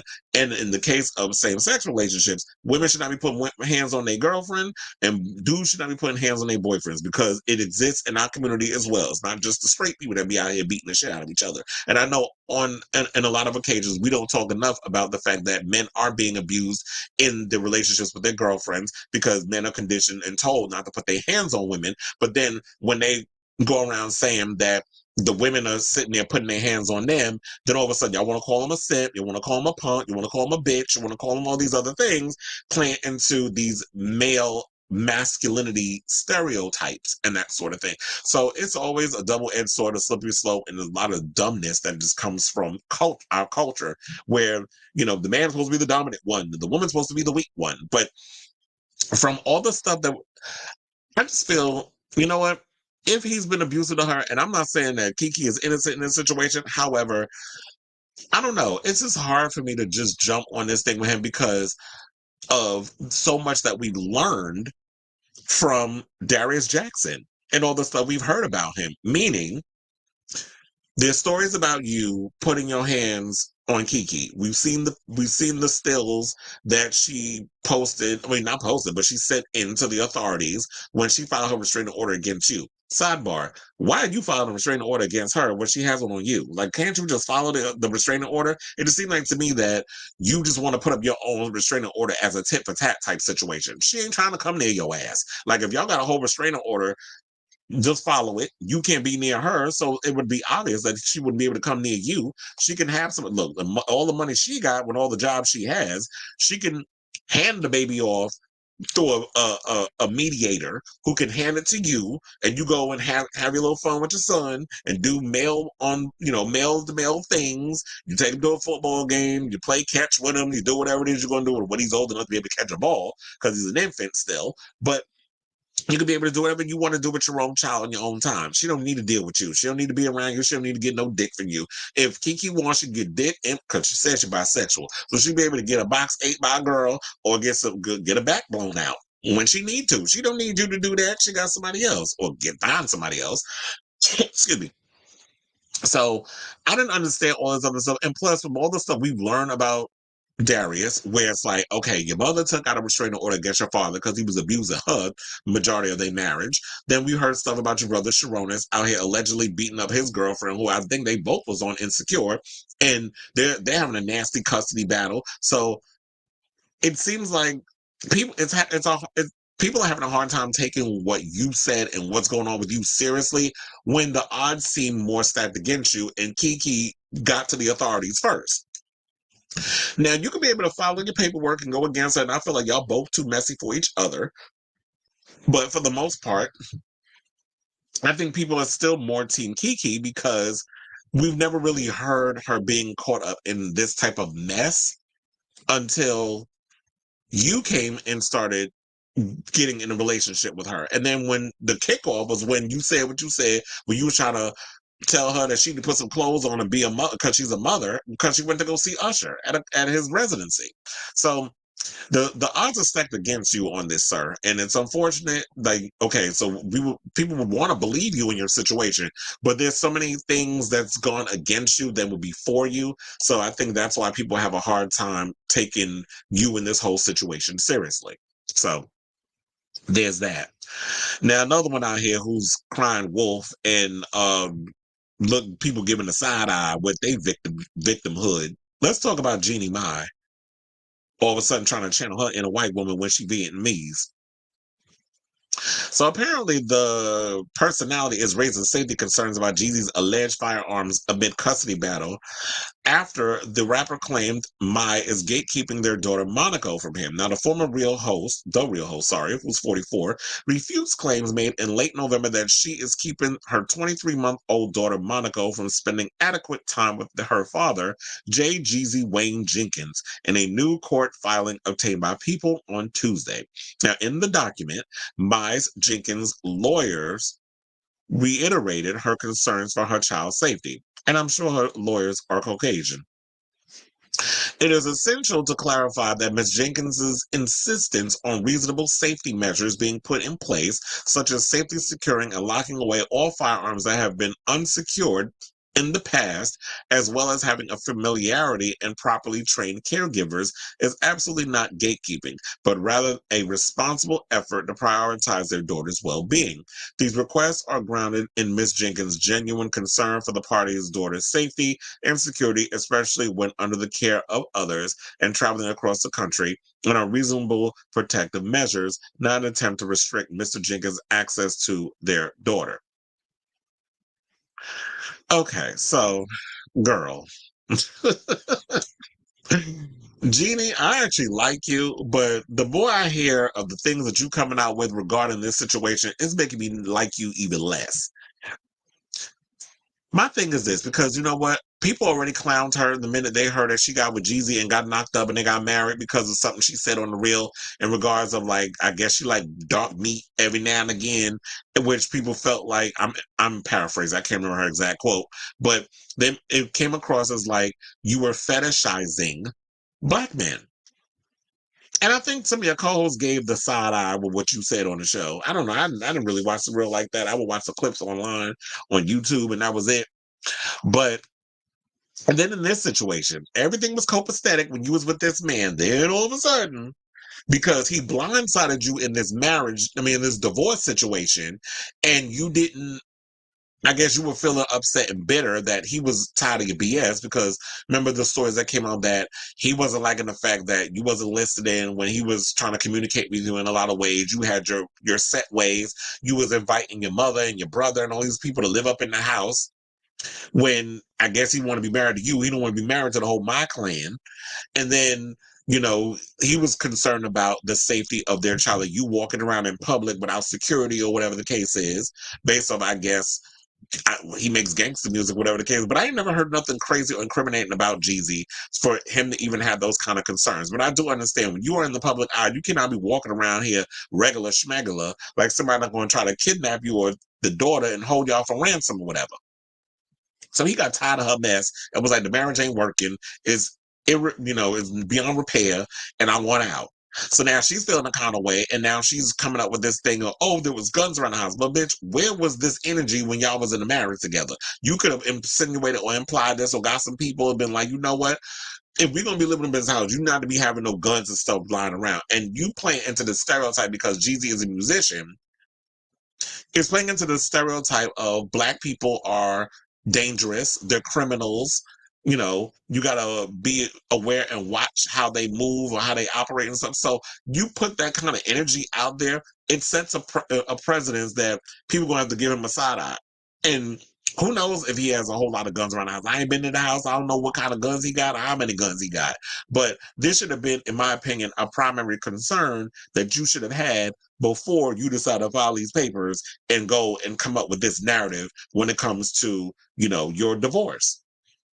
So it just seems like you grasping at straws to me, or you pulling this typical, and this seems to be this ongoing. This is why a lot of people be looking at interracial relationships with the side eye between Jonathan Majors and what he did when he dealt with Grace Jabari and that whole situation, and then we got now this situation with Jeezy and Jeannie. Now people are looking at interracial, and look, you can't lump all of them interracial relationships in some sort of thing, but it just seems like there's this Karen-esque go-to situation that y'all go to when it comes down to these sort of things. So I just hope that they just go their own separate ways, figure out this whole custody thing, because this relationship tends to be the stories about this tends to be getting more and more nasty in this whole situation. Okay, so let me get to the comments. So Roro says, when I heard Kiki's mama voice on that recording, something told me that Kiki wasn't some meek little wallflower. They both seem toxic. Yeah, I feel like in a way that Kiki does. Like, she ain't no innocent. Look, like I said, I'm a Virgo and she's a Virgo. We can be real vindictive when we want to, and we'll say some slick shit to you when we want to get up under your skin and piss you off. So, especially when you've worked me to my wits end, like I will say some undermining stuff, and then you put your hands on me, I'm gonna punch you in your face. And it's the same thing as like when it comes to her relationship. I know we can't always expect that, oh well, she's just gonna sit there and let some man put his hands on her, especially when I said that Darius, with this reputation that he already has from his past, his family stuff, with the father being abusive, the brother allegedly being abusive, and the stuff that Sharon said that when she went and spoke to Sharonis, and he was co-signing on, Darius beating on women or abusing women or beating on Keke and all this other stuff. And Keke wasn't letting no man put his hands on her. So she fought back. So a lot of times, some of us get caught up and led by the peen or the vagine or whatever the case is, and not realizing that down the road you done fell up in some toxicity. And then unfortunately a baby gets caught up in the situation and it becomes a whole mess. So I definitely feel where Kiki's coming from. Like I said, she ain't no innocent in the whole situation. I don't believe she's innocent in the whole situation, but I don't think that people should just sit there and just take getting they behind beat just so that way they can play up the whole victim thing and still gain sympathy. Like, if a man gonna put his hands on you, you better fight the fuck back. Vice versa. But and it might not be easier for guys though, because when women do put their hands on men, it's like I said earlier in the show, when it comes down to the whole, masculinity, male, mentality thing and how they get clowned. Even by the police and stuff, they get clowned. Oh, why you ain't hit her back? Oh, so you encourage me to beat her and then I get hit with a charge? Like, that's what y'all, like, you really think Fixie am out to say that foolishness? But anyway, Okay, so let's get to this story, child. So, The View. I remember the other day I think it might have been the last episode because we was talking about Taraji and the whole pay disparity thing. And I think I had mentioned in the show, I was like, had anybody heard anything in regards to this whole thing that allegedly Oprah and Whoopi got some kind of beef or whatever going on, and there might be some drama going on at The View? Because I did see the episode of The View. Well, I do watch The View. I did see the episode of The View where Oprah, not the Oprah, but the cast of The View appeared. I mean, the cast of The View. What the hell's wrong with me? The cast of The Color Purple appeared on an episode of The View. So you have the director, you have Fantasia, what is it? Danielle Brooks. I almost call her Mistress Isabel Brooks. Child, now I'm bringing drag queens from Drag Race into the show. Danielle Brooks, and then it was Taraji P. Henson. So they were all there at the table and talk about the thing. But everybody was like, well, why isn't Oprah there? Because she went on Jennifer Hudson's show, and she went on Sherry Shepherd's show, and she went on the Drew Barrymore show. She went on her best friend Gail's show. But you're not going to come to The View? And then also in the article, it stated that Whoopi has a part in the movie. Does she? Like, I'm surprised. I was not expecting Whoopi to have some kind of cameo. I was surprised that Whoopi didn't come and get like a producer credit or something or another, because she was literally the star of that movie, and I still don't get why she was never nominated for an Oscar. She should have won the Oscar for that, and not no damn Ghost. But I get it. Ghost, in my opinion, even though she's an Oscar winner, I always said that y'all gave her Ghost because y'all fucked up or not giving her the Oscar for The Color Purple. But I get it. Hollywood don't like seeing black people winning Oscars for playing serious roles unless they child beaters or rapists or playing those kind of roles. It can't be just somebody who was abused throughout their whole life, excuse me, and found a way to rise up like a phoenix from the ashes. Y'all don't want to see no triumphant black woman. Y'all want to see a black woman acting like Monique and Precious. That's what y'all want. So it says sources told Page Six that the panel show was hoping for a reunion for its star Whoopi Goldberg and Winfrey, who both starred in the lauded 1985 version of the film, but that it was a missed opportunity because Winfrey didn't appear on the program. It said The View is pissed that Oprah avoided The View. A source frankly put it to Page Six. Goldberg makes an appearance in the new film, which also stars Fantasia Barrino, Taraji P. Henson, and Danielle Brooks. Those stars appeared on the December 13th episode of The View with director Blitz Bazawuli. Winfrey was oddly absent, even though she made the rounds on several other shows. Winfrey also made time to discuss the dramatic weight loss with People, revealing that she had the help of medication. Another source told us that although The View usually airs live, the December 13th episode was taped on November 27th when Oprah wasn't available. Well, I knew that because the way they cut that episode, I was like, this isn't live. That felt like it was taped. So I didn't believe that it was part of the episode, that they filmed that another time. But anyway, so it said Goldberg, however, had an incredible moment with the cast during the segment. Everyone was thrilled with what aired. It was a very emotional day for Whoopi. It's a wonderful moment, they added. We're told Winfrey made up for her absence by recording a special promo for the show's Favorite Things segment. A spokesperson for Winfrey's Harpo production company further told us, as one of the producers, they have been appearances Miss Winfrey did not participate in with the cast and was unable to be in New York when the segment was filmed right after Thanksgiving. She is overjoyed to see the cast have their moment. So, I love The Color Purple. I love the book from Alex Walker. I read the book when I was in high school, I think. Read the book religiously, so I love the book. I love the original movie, the one that Steven Spielberg directed with Margaret Avery, Whoopi Goldberg, Lawrence Fishburne. I think he was Larry at the time. That whole cast. I could quote that damn movie from front to back. So that's always, been one of my all-time favorite movies. And so many iconic lines in that film.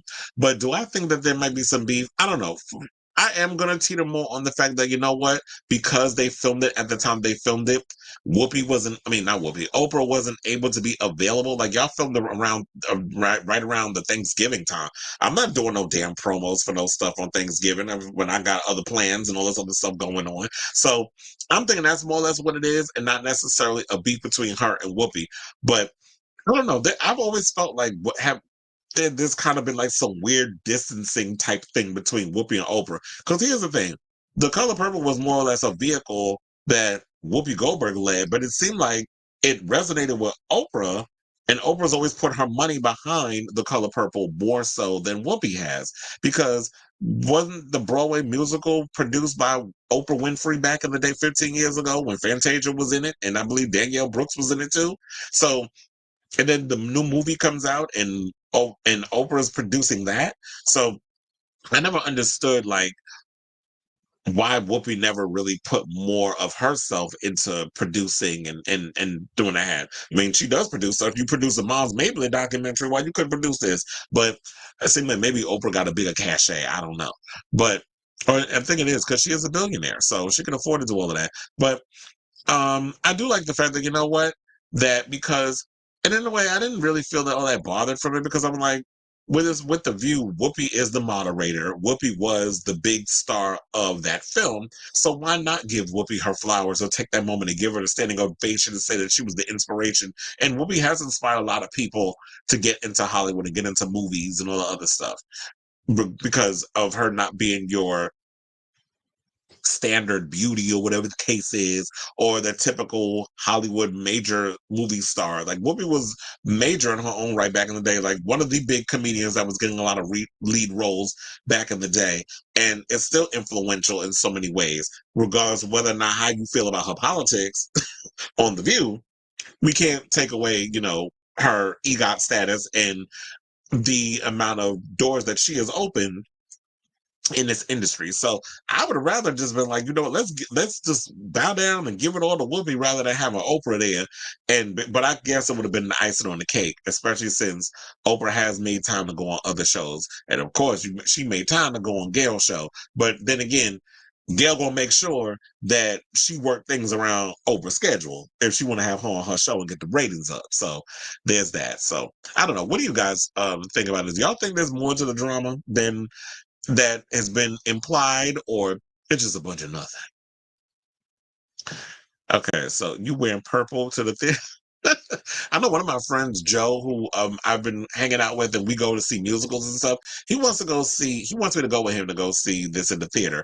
I don't know what I'll be doing. Well, I'll be eating on Christmas. That's what I'll be doing. But I don't know what I'll be doing in regards of like, well, do I want to spend Christmas in the theater? I used to make fun of people I can't say I made fun of people, because I remember back in the day when I used to work at the AMC and I had to work Christmas Day. That was an overall irritation for me. I hated working on Christmas, and Christmas is always busy. So I wouldn't even want to go to the movies on Christmas. And that's only because you get a lot of tourists that don't celebrate or in town and all this stuff, and they're the ones who is going to these Christmas holiday things. When I heard oh yeah, we talked about that, or I thought that was something else. Okay, so, but I do want to see the movie though. Okay, so we got after the next one, 2 more topics, and we are out of here. So I was kind of going back and forth on whether or not I wanted to do this topic, because I was like, oh, there's so many damn topics we're going to be going into. But look, it's the Christmas weekend. I'm trying to pack in as much topics as possible, because y'all might not see me till Tuesday. So when, you know, the Christmas day is over and stuff, and maybe some new teas come out. But I said, let's just bang it on out, and I'm going to give y'all a whole lot of topics to talk about before we get to the you know, before we do what we do and get up out of here. So oh my god, I thought I closed it for a second. I was about to panic. Okay, so let's talk about Bennifer. So Jennifer Lopez is claiming that she and her husband of almost 2 years, or I think they've been married for longer than 2 years. Ben Affleck still had PTSD from all the media attention surrounding their relationship in the early 2000s. Now, ahead of the release, shout out to the people for this. I should always cite my sources. Ahead of the release of her new album and companion film, This Is Me Now, Lopez, 54, revealed to Variety that she had some worries about putting her love life in a spotlight again, saying, as artists, we have to follow our heart, and this is me following my heart and doing something that maybe everybody didn't think was the best idea, but I had to do it. She added, we both have PTSD about the media frenzy she and Ben Affleck, who's 51, faced when they first dated. The two rekindled their relationship in April 2021 after splitting in 2004.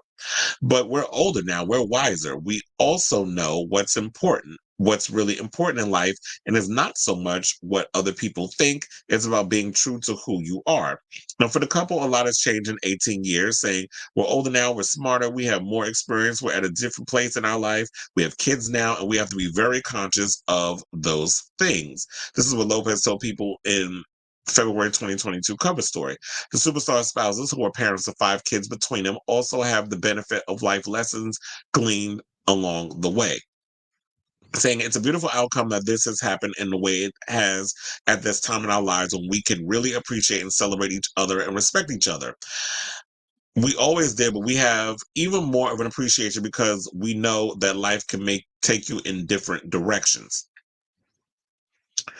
Now, This Is Me Now, that follow-up album to This Is Me Then, which was her it's a sequel to This Is Me Then, which came out in 2002, will be out in February 16, 2024. And it said that, I believe, I was trying to look for the line where it said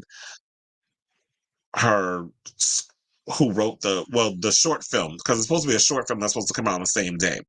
It's a movie not a short film, but a movie. It says the movie will be released by Amazon MGM Studios. So I think if you have Amazon Prime Video, you'll be able to watch the full film there the day the album comes out.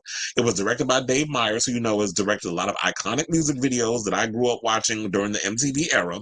That would be like in the Britney late 90s, 2000s era, because he's directed a lot of stuff. I think he's directed for J-Lo and her videos. If not, I know he's worked a lot with Missy Elliott on a lot of her iconic videos. So she did good by picking him as a director. Now, they said the short film was co-written by Lopez, Affleck, and Matt Walton. It will serve as a musical and visual reimagining of her publicly scrutinized love life, which means that she's going to be taking the narrative. This probably going to be her version of Lemonade. So I'll say this: I'm curious to see this short film. I'm curious to hear the album. I know everybody clowns J-Lo about her singing and all this other stuff, but look, she be selling them records, whether we want to appreciate or like it or not. And I don't know, when she was saying this, I was giving her a sound like, girl, really? Because I always felt like during that time, you seem to be more enamored by the press and the paparazzi and all that other stuff. Like, you were loving the attention. And Ben Affleck always gave me, like, if y'all don't get the F up out of my face, I'm going to knock y'all out. Like, he always gave me, like, very much Madonna and Sean Penn back in the day. Like, Madonna loved the spotlight. Madonna knew how to deal with the paparazzi and the cameras and all the people that was all up on her face, scrutinizing her relationship. And Sean Penn always popped off. He was always ready to fight. And Ben Affleck always gave me that. Like, he was always very much, like, real aggressive, cussing the paparazzi out and stuff. And there have been many pictures, even with their, recently, not even recently, but recently, I'm meaning within this relationship, the newfound relationship, I have noticed that J-Lo walking into the car in her shades, giving you full-on Elizabeth Taylor glamour. And Ben's walking to the car with a little cigarette in his hand. I don't know how she deal with that. She the hell nut. He'd be up in there smoking and stuff. But I guess you got to deal with people's whatever it is that they into. But anyway, so he walked into the car, looked like he got the only attitude. Like, so I always kind of get that vibe from him. But they figured out how to make it work. And I do agree with this, is that they were younger back then. They were in their 30s when they got together. I think she was more or less pushing 40, if I'm not mistaken. But anyway, so they were, they were pretty much young. They didn't know how to deal with it. The paparazzi was way crazy back then. I feel like now it's a lot more tamer. So they've been able to figure it out and make it work for them. So good luck to you. I mean, good for you, sis. Not good luck, but good for you. And I'm glad y'all been able to make your marriage work. And I'm curious to see this, video. But I don't know, because I always feel like you putting your personal tea out there, because you're saying you're worrying about the press and the paparazzi and stuff, but you've created a whole album around your relationship with Ben Affleck, and then you've done a film kind of playing up the music as being the guide for the video and the visuals and all the stuff. Like, you're channeling in a Beyonce, and you're doing like the visual album and all other stuff. And now, out of curiosity, we'll watch. I know I will, and I'll talk about it on this show. But it just seems like, to me, like, in a way, you're trying to financially benefit off it too. But I guess if the press and all these other people can financially benefit off your marriage and say whatever and put whatever rumors and stuff that they put out there, then why you can't do it too, right? I mean, it's your personal life, it's your narrative. You want people to know what you want them to know when you want them to know it. So why not go along with it? So I ain't mad at her. Okay, so let's get to this comments, because I see there's a couple of things. I saw Krampus and 2 other movies on Christmas Day. I think I saw Krampus floating around on one of them streaming channels. Yeah. I mean, I go to the movies by myself too. I actually prefer going to the movies by myself than with friends of mine. All for You by Janet Jackson, and a lot of hip hop and R&B. Yeah, he's directed a lot of stuff. He was Sean he was Sean Penn without hitting in jail time. Exactly. Okay, so let's get to this tea. So we didn't hit up on towards the end of the show. Well, no, I think it was the end of the show. There was the last topic. We talked about Bryan, Tanaka, and Mariah Carey and why they broke up. We were speculating. I had no idea. I don't know why this didn't dawn on me when I first started talking about it, but I think I was at the end of the show and I was just over talking. So I was just like, let me just get through this topic and then so I can get off of here. So apparently they're saying that the reason why the Mariah and Bryan Tanaka, who is cute by the way, she definitely got some take. I can't say she always hits it out of the park because a lot of her dates, the guy she's been with, has been questionable. When did she date Luis Miguel? He was cute. Nick Cannon, if you like it, I love it. And then there was the other one, the billionaire. I was like, where'd she find him at? Before they called that over, and then she got with Bryan. But anyway, so it says, according to page 6, that the reason why they split was because he wanted kids. And so they said that the age gap of 14 years played a role in Tanaka 40, wanting different things than Carey, who's 54, saying he wants to have a family. That's not where she is at. Carey shares 12-year-old twins Moroccan and Monroe with her ex-husband Nick Cannon. Tanaka, on the other hand, does not have children of his own. Eyebrows were raised this week when the Queen of Christmas went on her annual trip to Aspen, Colorado solo. Tanaka was also missing from her Merry Christmas One and All tour that started on November at the Yamava Resort and Casino in Highland, California. Tanaka worked as a dancer with Mariah Carey started in 2006, and they started dating in 2016. He wants to start having his own life, another source told us of the split. Carey further fueled speculation that the relationship was over when she told People earlier this year that she had a rough year, saying, I've been looking forward to this Christmas for like the whole year, since last year, because last year wasn't the greatest.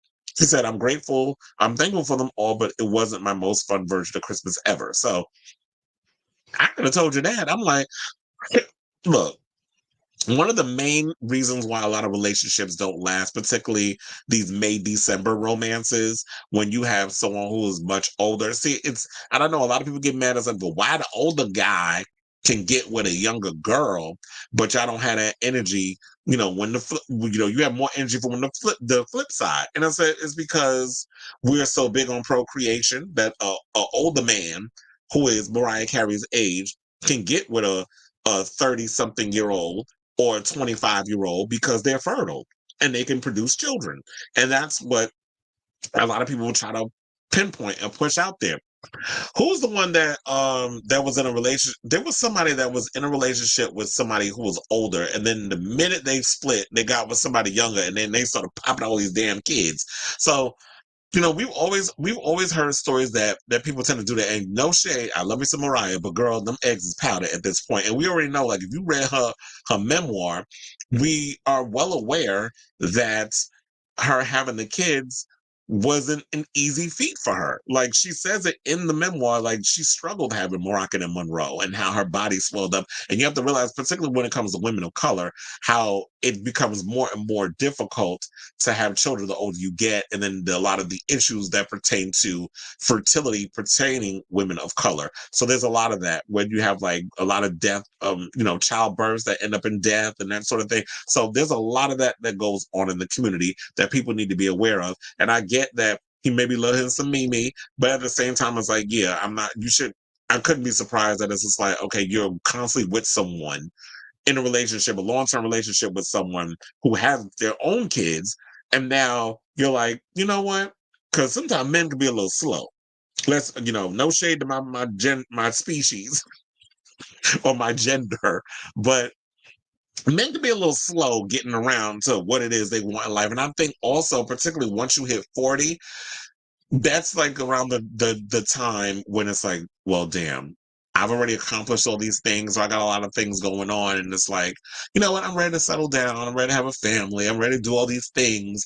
And, we can be a little late to the party sometimes. Not everybody's equipped to be able to want to push our kids when they're 21. Some people be out here wanting to go and live their best life or going out and accomplishing their dreams, which is what Bryan did. He went and became a professional dancer, started dancing for a lot of famous people, and then he got with Mariah and they fell in love and they had their 7-year romance. And now he's at a point, I was like, well, damn, I want kids. And Mariah's like, I ain't going through that. And I don't think she's going to pull a Paris Hilton where they're going to get like a surrogate and have the kids for them. I don't think she was willing to do that. I think with her and a lot of what's going on with her, Mariah being on high maintenance and having the career that she has, 2 is enough. And when you got twins and they both one gender each, a boy and a girl, who want to sit down and have a litter of kids? And especially, I'm sure they all traumatized with this shit Nick Cannon got going on. You got like 12 damn children with a bunch of other women. The first being with Mariah, she was the kickoff. But now, so she the original baby mama. Well, they was married, so I can't just resort her to a baby mama. Or maybe I can, because you are a baby mama at this point. Like, y'all was married, yes, but now y'all not. So she's a baby mama to 2 kids. But Mariah ain't got to worry about Nick Cannon coin. She got her own coin. So. And I just wonder, because she did say last month that she has a new album, like she's working on new music, and she has a new album coming out. I do wonder if any of this music is going to be included in the on the new album. I'm curious. So we'll see. Okay, so we got some comments, and child, we're gonna get into this. This is the one I've been really looking forward to talking about. The final topic. Okay, so I heard he's bisexual. This story is about his life, especially. Ooh, I mean, you and I kind of got that vibe from Bryan. Is cute, and look, ain't nothing wrong with getting your Bucci ate, your Bucci scratched. So if Bryan Tanaka likes dudes and girls, look, if you like it, I love it. I love a freak, yeah. Ashton, oh yeah, thank you, because that's what I was thinking of. Ashton, see, we here. Come on, other side of my brain. He was like, Ashton did the same thing to me, because it was like, well, word on the street was Ashton was cheating on his marriage with Demi. So once, because I think what it was that he wanted kids, but Demi was a woman of a certain age. Her kids was already grown. So you getting with a woman whose kids was probably around the same age as you, or of your generation, and well, I don't think it's the generation, because Ashton's in his mid 40s, and rumors scouting Tallulah probably in their 30s. So he's Gen X, they're millennials, but close in age. So there's that. So yeah, but he was cheating and wound up, as soon as they broke up, he went and got with Mila Kunis, and they wound up having kids. I think they had like 2. And then, that drama came out with them 2 defending Danny Masterson, and, he had that whole mess. So we're not even going to go there. Okay, so let's get to our final topic. Which, yes, see, I was like, we don't talk enough about LGBT stuff on this show. I'm going to start incorporating more of that come 2024. But, child, I was like, we need to talk about the countries that got the most tops, bottoms, verse, and sides in 2023. So shout out to Out for this, because they was like, look, after reading this, I'm like, damn, I got to get my passport, because 2024, I want to be laying low and spreading it wide, allegedly. So according to Grindr Unwrapped, with their gay in review, it said that Grindr released its annual Grindr Unwrapped list showcasing the countries with the most tops, bottoms, verse, and sides around the world. Stats also include other labels that people use to identify themselves on the LGBTQ plus focused dating apps such as Twinks, Bears, Pups, Daddies, Geeks, and more. So without further ado, let's get to this list. And I think it's a top 5. So let's go. Damn, I feel like scrolling, like just having this. Maybe I should just mirror maybe I should mirror Out magazine. Let's see, hold on. Yeah, let's do that, so that way we can, I want to share with the class. So we have countries with highest percentage of top. So number 5 is Greece. Number 4 is Myanmar. Number 3 is China. Number 2 is Kenya. And number 1 is Trinidad and Tobago. Do I believe that? Because what was it? I was watching something on YouTube and they said China. Was it China or was it Japan? Well, I think Japan got the most bottoms, because they said the tops is scarce. I was watching a little video and they was talking about that. The boys is cute out there, but Trinidad and Tobago got a lot of. Well, I could see that. Y'all got. Look, them West Indians got them big old dicks, so I'm not surprised by that. Countries with highest percentage of bottoms: number 5, Finland; number 4, Denmark; number 3, Vietnam. C, Japan. When I was just talking about it, Japan number 2 and number 1, South Korea. Because I think I was watching this YouTube show and they were talking about that. Japan and Korea, they got a lot of South Korea, not North Korea, because child, if you gay in North Korea, they probably behead you.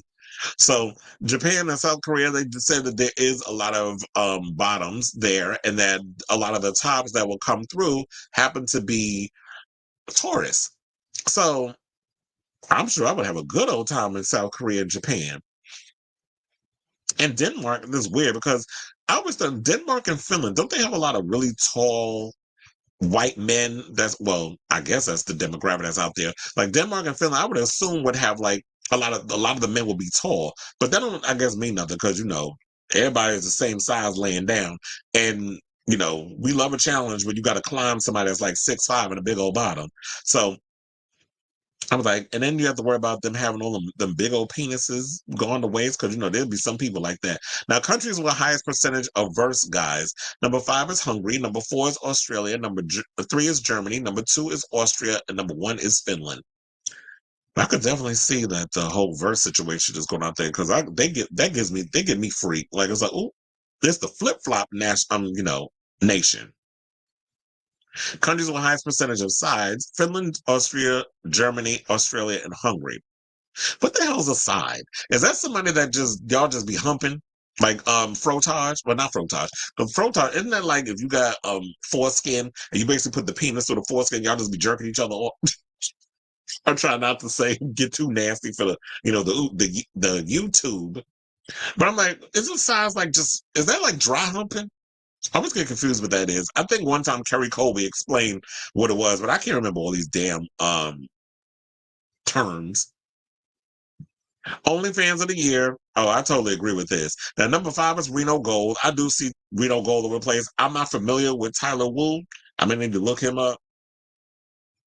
Diego Barros. Now, Diego Barros, I know recently moved to New York. I know he's been traveling a lot. And I have to say, I applaud the fact that he's been out here doing his thing in regards of his career and all that other stuff and performing in a lot of nightclubs. And I know he be charging people $20-something odd dollars, or I think it's $20 for his OnlyFans. But I've never really seen like his stuff. If anybody in the chat that's watching has seen anybody on this list OnlyFans, definitely let me know what the tea is if it's worth subscribing.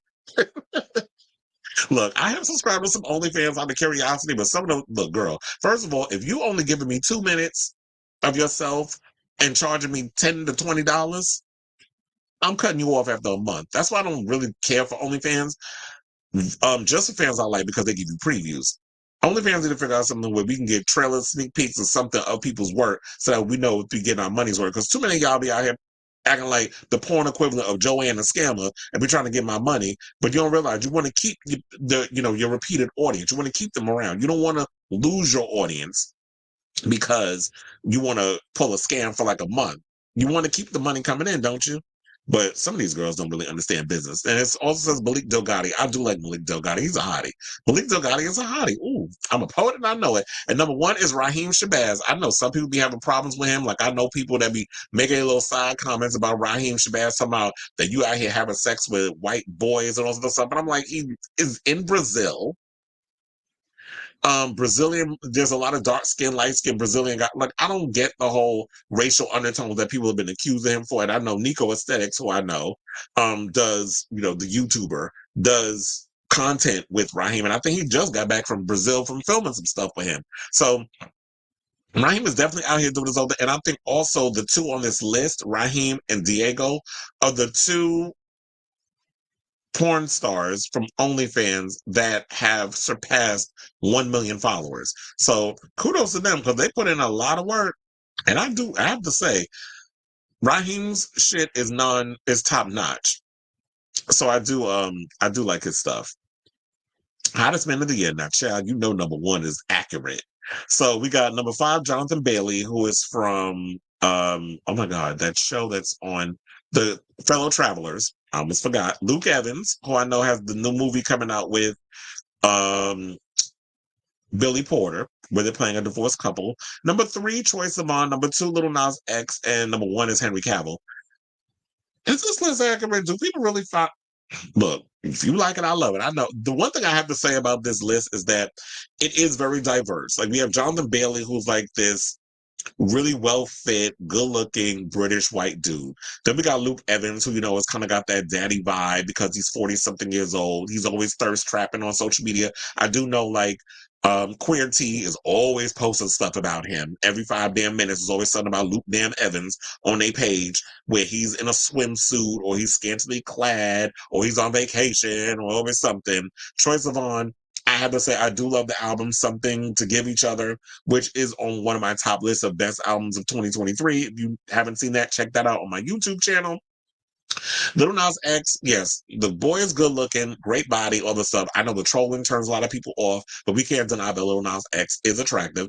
And yes, Henry Cavill being the number 1 choice as hottest man of the year, we're not surprised. Have y'all been seeing the memes that's been going on and the AI that we've seen of Henry Cavill, where it's like they got him in leather? There was one that had ejaculate on his face. Like, there have been people out here who were creating some of the gayest AI photos of Henry Cavill and have been sharing it with me. There be times that I be wanting to post it. I post a lot of them on my social medias, like my Facebook and stuff, but I be scared to really go there and post some of the ones that y'all send me because I don't know, the algorithms be algorithming, and I don't want y'all to have, I don't want them to have me banned for like a month.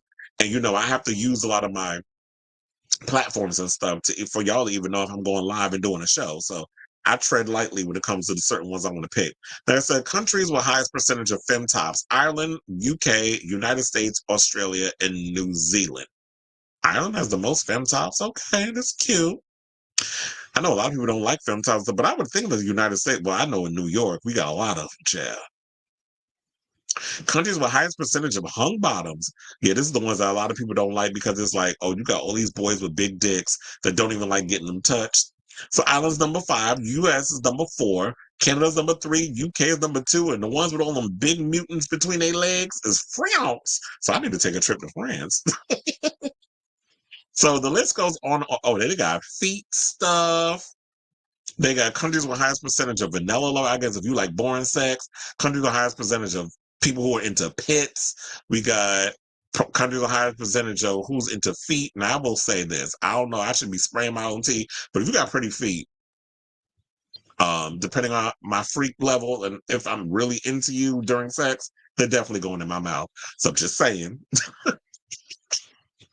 Countries with highest percentage of pups, puppies, or pup lovers: Mexico, Colombia, Costa Rica, Bolivia, and Venezuela.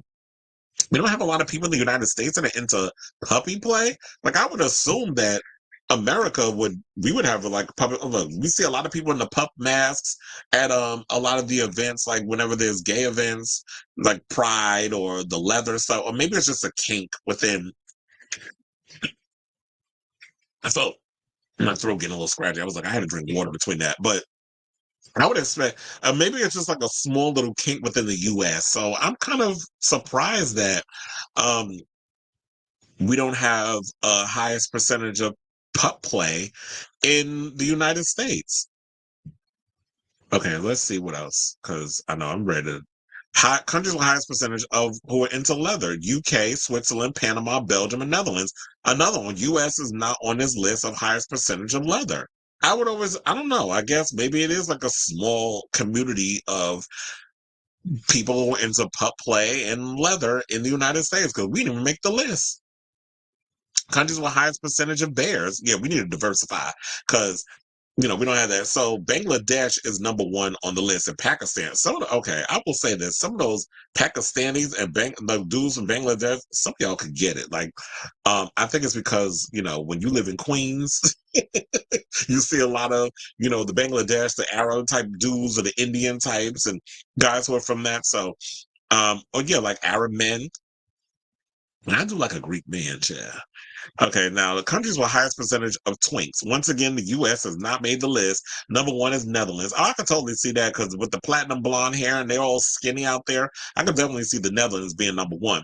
followed by Belgium, Brazil, Switzerland, and the UK. And countries with the highest percentage of deities. Well, child, why am I not surprised that the US did make number one with the highest percentage of daddy? There seems to be an obsession in the gay community regarding daddies and that whole daddy type. As I get older, would I be considered a dad? Like, I do have guys who call me daddy or whatever. And I don't know, usually I would feel offended, but it's kind of a turn on. But anyway, so it's followed by Nigeria, Australia, Venezuela, and Canada. Nigeria? Don't they be the main, ain't that the main area where they be doing them scams and shit? So what, daddy? But look, y'all said it, Nigeria. Countries with highest percentage of geeks: France, Canada, Brazil, United States, and Belgium. Okay, so I'm sure it's going to keep going on. Now, they said the most explored cities, so I think I need to plan my trips accordingly. London, England, Paris, France, Mexico City, Mexico, Bogota, Colombia, and Manchester, England. Okay, so I'm ready to move on from this because I'm like, this list will go on and on. But if y'all need to check that list out in its complete situation, head over to out.com. They have the list there, and I'm sure they have a bunch of lists because I haven't really looked to see what they uploaded. But definitely just check out their list over there and see what it is that they cooked up. So let me look in the comments because I'm sure we have some comments regarding what's going on. Congrats, Kylie Minogue, on being Grindr's top artist, top song, Panam. You know what? I don't know. I should have looked at the rest of that list to see if that was up there. Because I'm like, wait a minute. What if they had that on there and I missed it? So I would have loved to have seen that. If that was up there or whatever. I mean, if anything. Oh, and I just heard that Pheromone just came out as trans. Speaking of Drag Race, I think we mentioned that also. Okay, so Roro says yes, sides don't do anal. Oh, okay. Sides are BJs and frotage, mutual JO, and basically, okay, so it's people who just like anything but no penetration. Okay, so that was good to know in regards to that, because I was like, damn, I should have seen if, because what you pointed out about Kylie Minogue or whatever, it'd have been nice to see if, they had the whole musical thing, because I missed that. I had to go find the damn article again to see if they had that as part of it. Because I don't know. I don't want to sit up in here and go down this whole damn list of, okay, so what's the most popular tags? What's the most popular this? What's the most popular that? And who's sharing private albums and who likes the highest percentage of yes to not safe for work pictures. And that's okay. So I did find it. So let's pull it up again because I was trying to stall. So now let me pull this up again because I did find it.